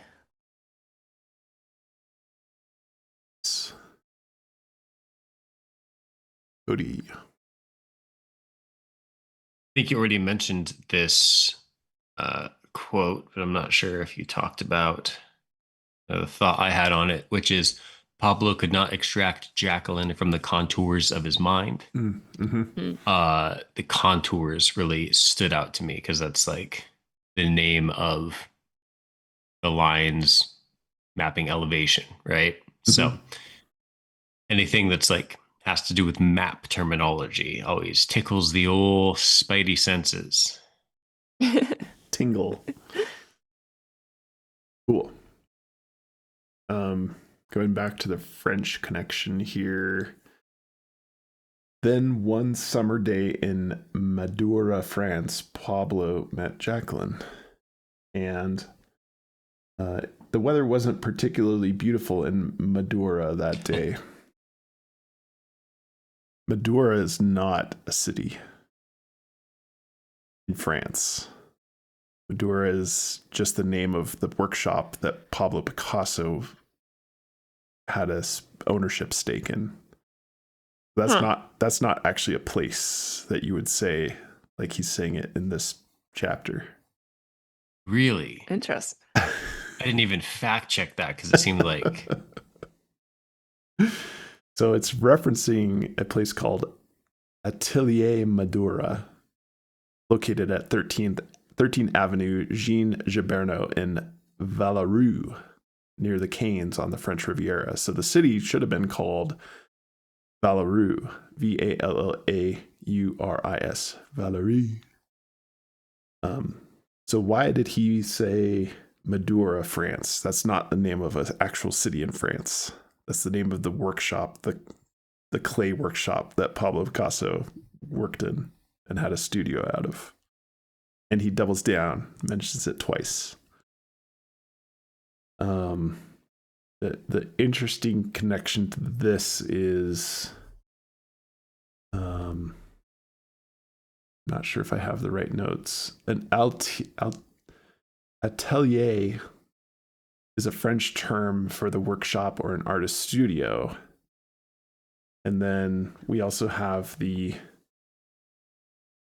mention of Hugo in the chapter. I apologize, I have to find it. The gold pendant in our treasure was designed by Picasso in 1956 to produce these pieces. Picasso solicited goldsmith Francois Hugo of Hugo Atelier in France. So he actually uses the word atelier later in the chapter. And the weird, let's say, typo or error that he made, quote unquote, about calling it Madura, France, is really Madura Atelier. So I don't know what to make of that as being a weird typo, but the fact that he mentions the Hugo Atelier after, I'm not quite sure what we're supposed to do with that information. That's weird. Other than it's a weird error. That is all. Just a tickler for everybody. Do you think there's a world where it's like he got this information from one of his researchers and it was just like, yeah, he didn't fact check either? Totally. But again, the fact that he doubles down, right? it's a And it's the weather wasn't particularly beautiful in Madura that day. That's so rough. All right. Bryn. Let's talk about hearts, relationships of the heart, matters of the heart. The depiction of Jacqueline at an easel might have been the design most dear to Picasso's heart, the brave act of opening one's heart. So I just have to call out dear as well, because I did in chapter 20 when I said, for those most intimate and dear. And so here he also said, might have been the design most dear, because I love the deer antler connection. I like that a lot. Which I think I may be only half joking about, but I'm gonna take any antlers I can get. But of course, hearts and like blood continue to be themes throughout. Very good. Cody. It's like he never left. Following up on Blake's previous quote, the weather wasn't particularly beautiful in Moderna that day. Goes on to say, no birds were singing, the flowers were well past the peak of their bloom.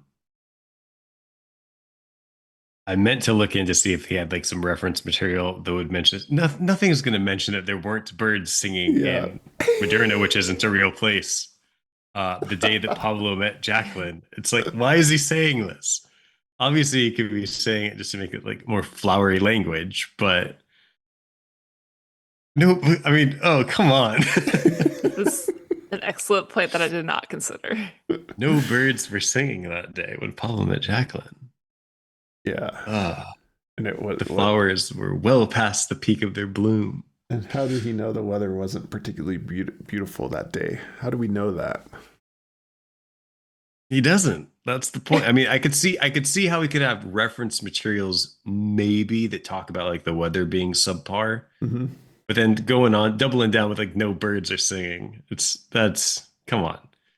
Either it's very flowery language or it's something we're supposed to be looking at. Right. If you ask me, he spent too much time thinking about if birds were singing and not enough time thinking about what the name of the town is. Right. So does it connect to doves somehow? Because doves are a theme of this chapter. I don't know. But yeah, I highlighted this one as well as being something strange happening here, but no solution for it yet. Very good. All right. Let's do Picasso. Picasso using his trademark confident charm. Being bold generally worked for Picasso. So trademark, to me, I was thinking about like his signature, for example. So let us look at his signature.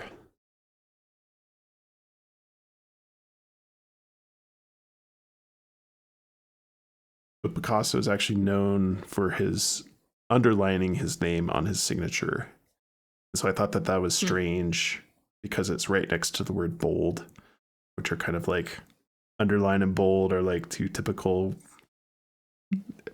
word processing document things. Italicized. If italicized were there, but I can't actually think of anywhere in the book where underlines mattered. Certainly there's a lot of use of the word bold throughout the book. But anyway, I was really... So I'd say, how about Hobie Calendar? Oh, okay. Underlines, overlines. Very good. Very good. The most important underlines. Like that. Using his trademark confident charm, being bold generally worked for Picasso. Okay, I like that. Pointer towards the underline, overline. Maybe. That's a very, very stretchy, All right. That's a stretchy point. They all can't be good ones. Sorry, everyone. Well, there was a couple other bold things as well in this chapter. So we had Picasso's bold, larger-than-life persona. Yep. the act of going out and searching takes a certain boldness. Being bold generally worked for Picasso. And I guess I thought back to the Washington chapter when he said bold-faced lie. Mm-hmm. Because in this chapter we also talked about Picasso had this famously hungry stare. This seems like it was, I don't know, maybe something to compare there. But I really liked the certain boldness because it makes me think like, are we supposed to think about bold in a particular way, in like kind of a different way, a certain boldness, not just like, You need to change your perspective on boldness. maybe. I just think it's kind of interesting to consider. Boulder, Colorado. Solved. Ooh, solved. solved. Nice one. Tickets now. Was that mine? No, that was Okay. mine. That's mine. I claim bold. Well, I have I don't know. I don't think you guys are going to like this, but I kind of like thinking about it because throughout, I know I've mentioned this a few times. What are you doing? Hands? Hand theme. A few times I've called out why he talks about people working part-time versus full-time. Okay. So here he says, noticed her as a new part-time employee working in his ceramic studio. Nice. And then the other instances, just to remind us all, Amelia was a full-time volunteer nurse during the war. His advisors assumed art would transition from fine art to study architectural design full-time. Even with a degree, Art could only get a job working part-time. So then coming back to this chapter, we have over the course of half a year. So I just keep thinking, like, are we supposed to be thinking about full-time versus part-time in context of the Hopi calendar? Like, is full-time a whole rotation of the Hopi calendar? Do we need to be thinking about half? I don't know. This full-time versus part-time is probably just a coincidence, but I like the idea that it could give us something with the Hopi calendar. Mm-hmm. Yeah. Woo-woo. A little woo-woo. I like it though. Thanks. Cody. Another one we had already talked about, but I'm going to talk about it from a different perspective, is the Then One Day in Moderna, France, Pablo met Jacqueline.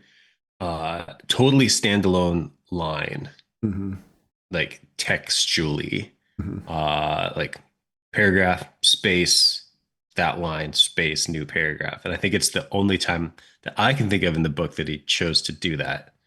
Read. And I mean, I kind of get why you'd want to separate that out, but it doesn't 100% feel warranted there. And now I feel even more interested in why he did that after all of the background information Blake has provided. And it's also the direct predecessor to the lines about no birds singing, no flowers blooming. So something seems like it's going on just in that area of the text. Right. It's also the part-time that Bridges mentioned. A lot going on right there. All right.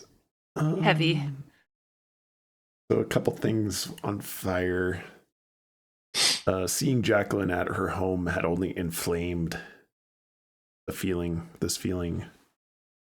And then going back to the Picasso trademark, quote unquote, authentic Picasso pieces crafted at the workshop bear stamps. This is not a quote. This is a quote from the internet. Sorry.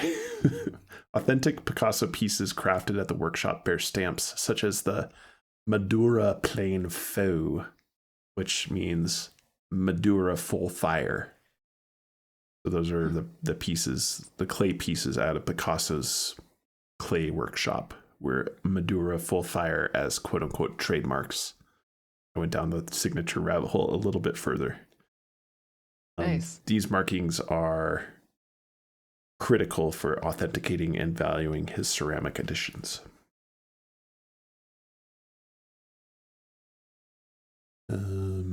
Written. The relationship we have is one spun from partnership, parenthood, support, and acceptance. Because now I'm on this big wind and unwind kick. Mm-hmm. Fun being the key word there. It's also like spinning yarn, fabric. I mean, could be that too. Spinning DNA. Winding DNA. Cody. Before meeting Kimberly, I had resigned to the idea that I might never find a partner with whom to share my life. As we began to know each other, all the puzzle pieces aligned. An interesting choice of words for a book that is essentially a giant puzzle. And in a chapter where it provides a Picasso-esque cubist style picture that is kind of like a disassembled puzzle.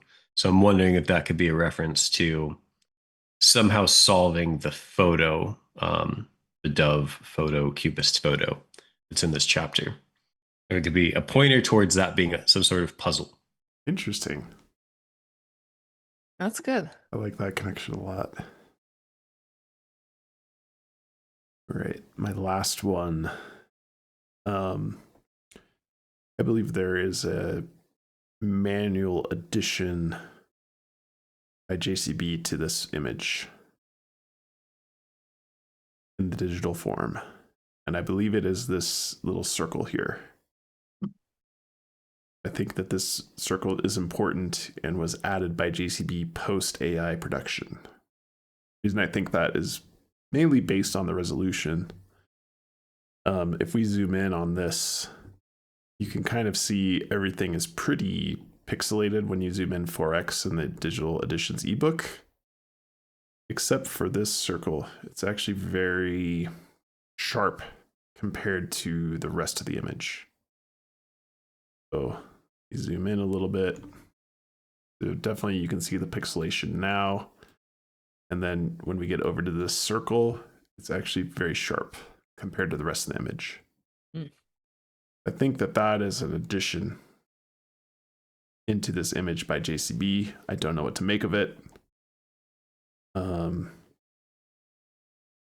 We look at kind of the same scale here, super zoomed in. You can see like the dove eye, for example, is like very pixelated. There's nothing else in the image, I would argue, that has the sharpness of this weird blue outline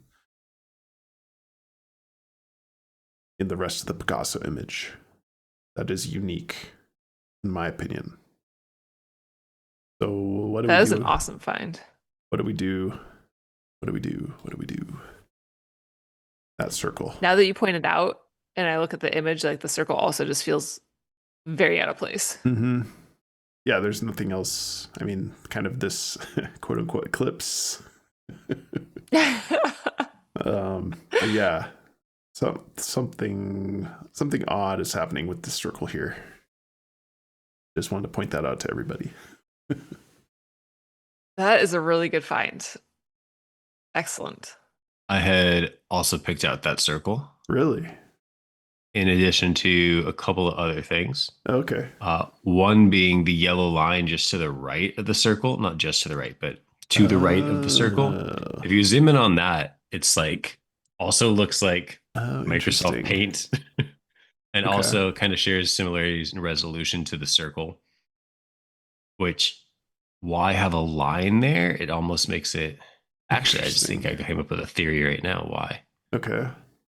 I think it's because the white in the background would then be like an S instead of just a shape. You're saying this could be an S? Yeah, it's the first thing that comes to mind. I'm just spitballing here.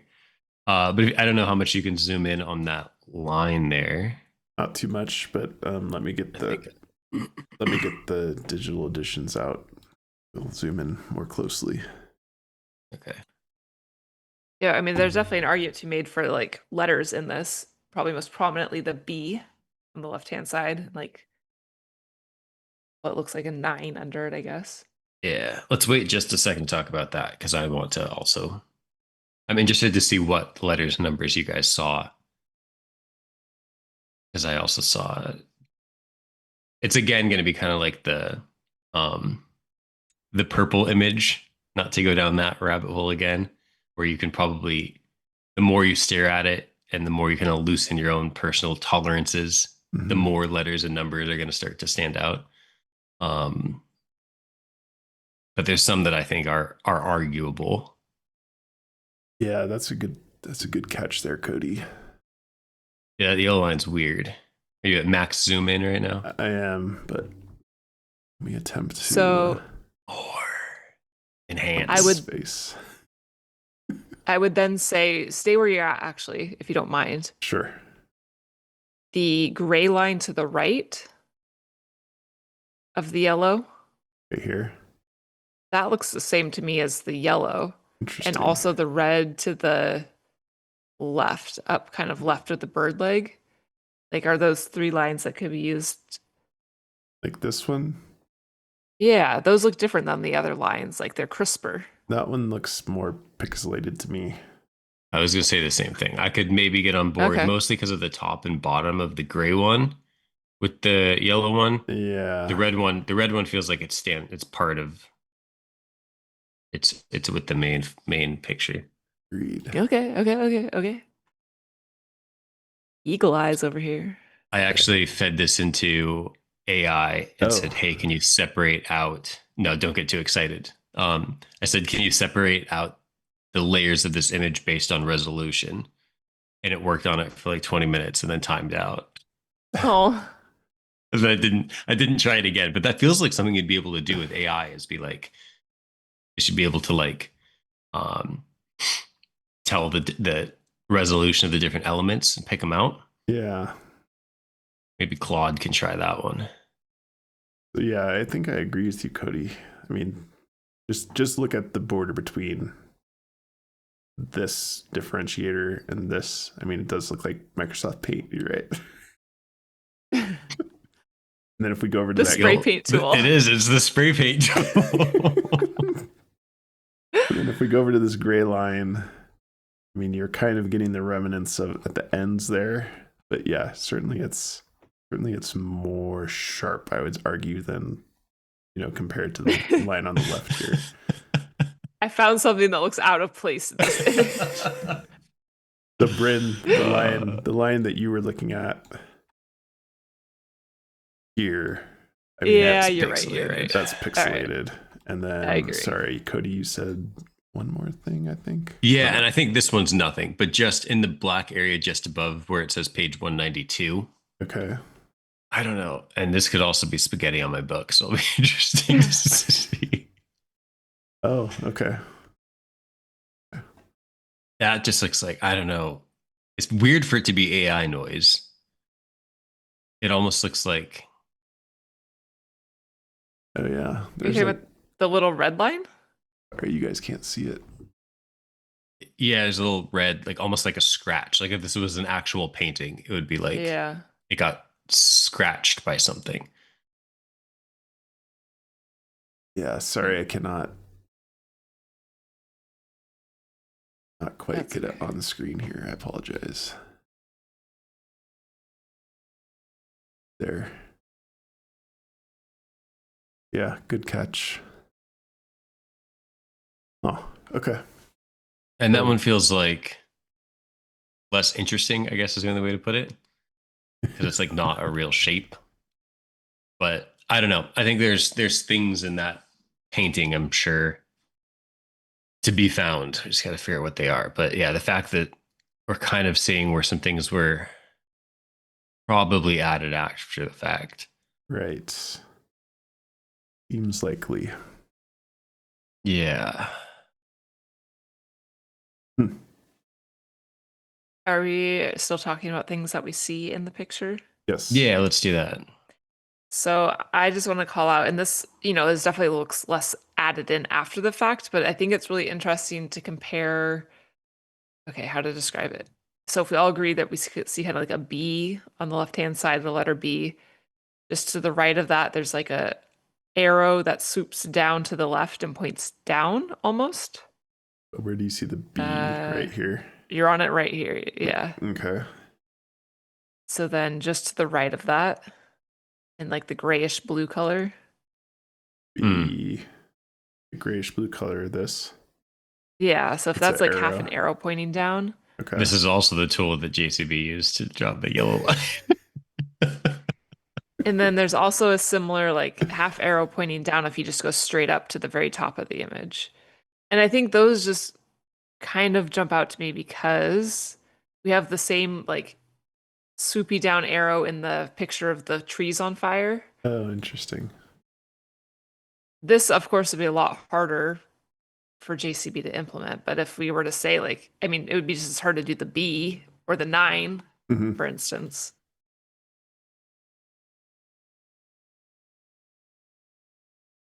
Yeah, the 9 to me, and probably the B, which I think might also be a 6 Oh, because of the gray portion of it. That like, it seems to me like anything like perfectly rounded almost seems more out of place. So I see a B or a 6, I see a 9, and I see a 1 in the blue to the left of the 9. yeah, I see that. We've given One Blake the like worst here. task of all time. Yeah, I see a 1 right there. Okay. After that, it starts to feel like I only see more if I really am going out of my way to find things. Mhm.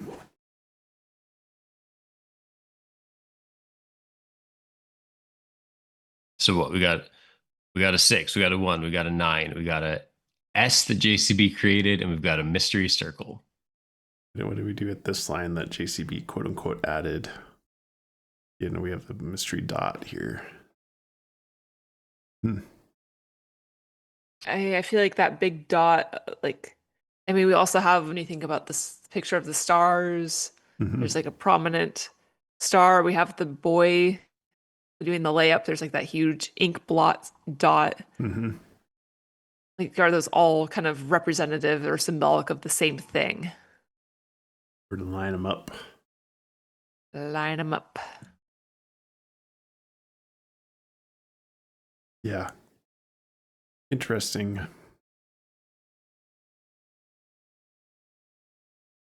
Right. Anybody else got any nuggets? I'm fresh out. My last thing was just to mention, and this could be another copyright thing, but it seems odd to me that in like a nice big hardcover book full of pictures, and most of them being AI pictures, that you're Mhm. going to write a chapter about like one of the most famous artists of all time who created, it said it in the book, hundreds of thousands of pieces of art. I 50,000. think Yeah. 50,000. Um, you're going to take one picture of a coin and then choose to do an AI, an AI pseudo Picasso work, and there's Mhm. no other artworks from him. That Yeah. seems like a strange choice. And again, that could be easily explained by more copyright issues. Um, but just yeah, seems notable. It does. Good point. Bryn? I just think we should call it the roses because, Mm, I mean, of course, that's just a key part of the story, but we also have been keeping tabs on roses. good call. And then the last thing I will say is I think it's very odd at the end when he talks about their wedding. He starts introducing the song. He says, "It was the very last song played and sung at our wedding reception." Hmm. Why are we also talking about singing that song at your wedding reception? Interesting. Like, does this have something to do with notes? Like when we get into Joyce Serenade, a note. Um, Broader music connections here, possibly tying things together. Yeah. I just felt like he very clearly wanted to acknowledge the singing of it as well.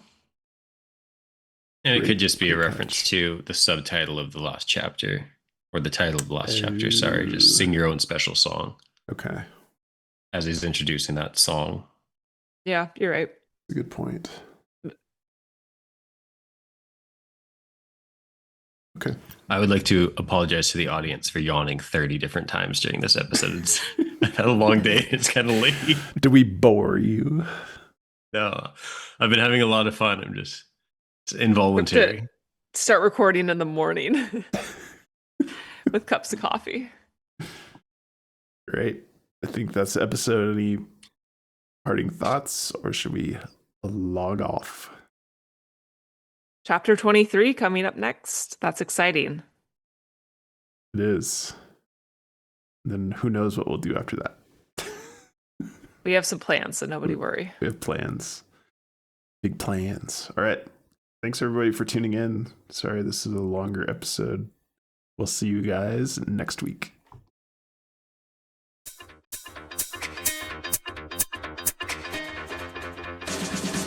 Searching for clues.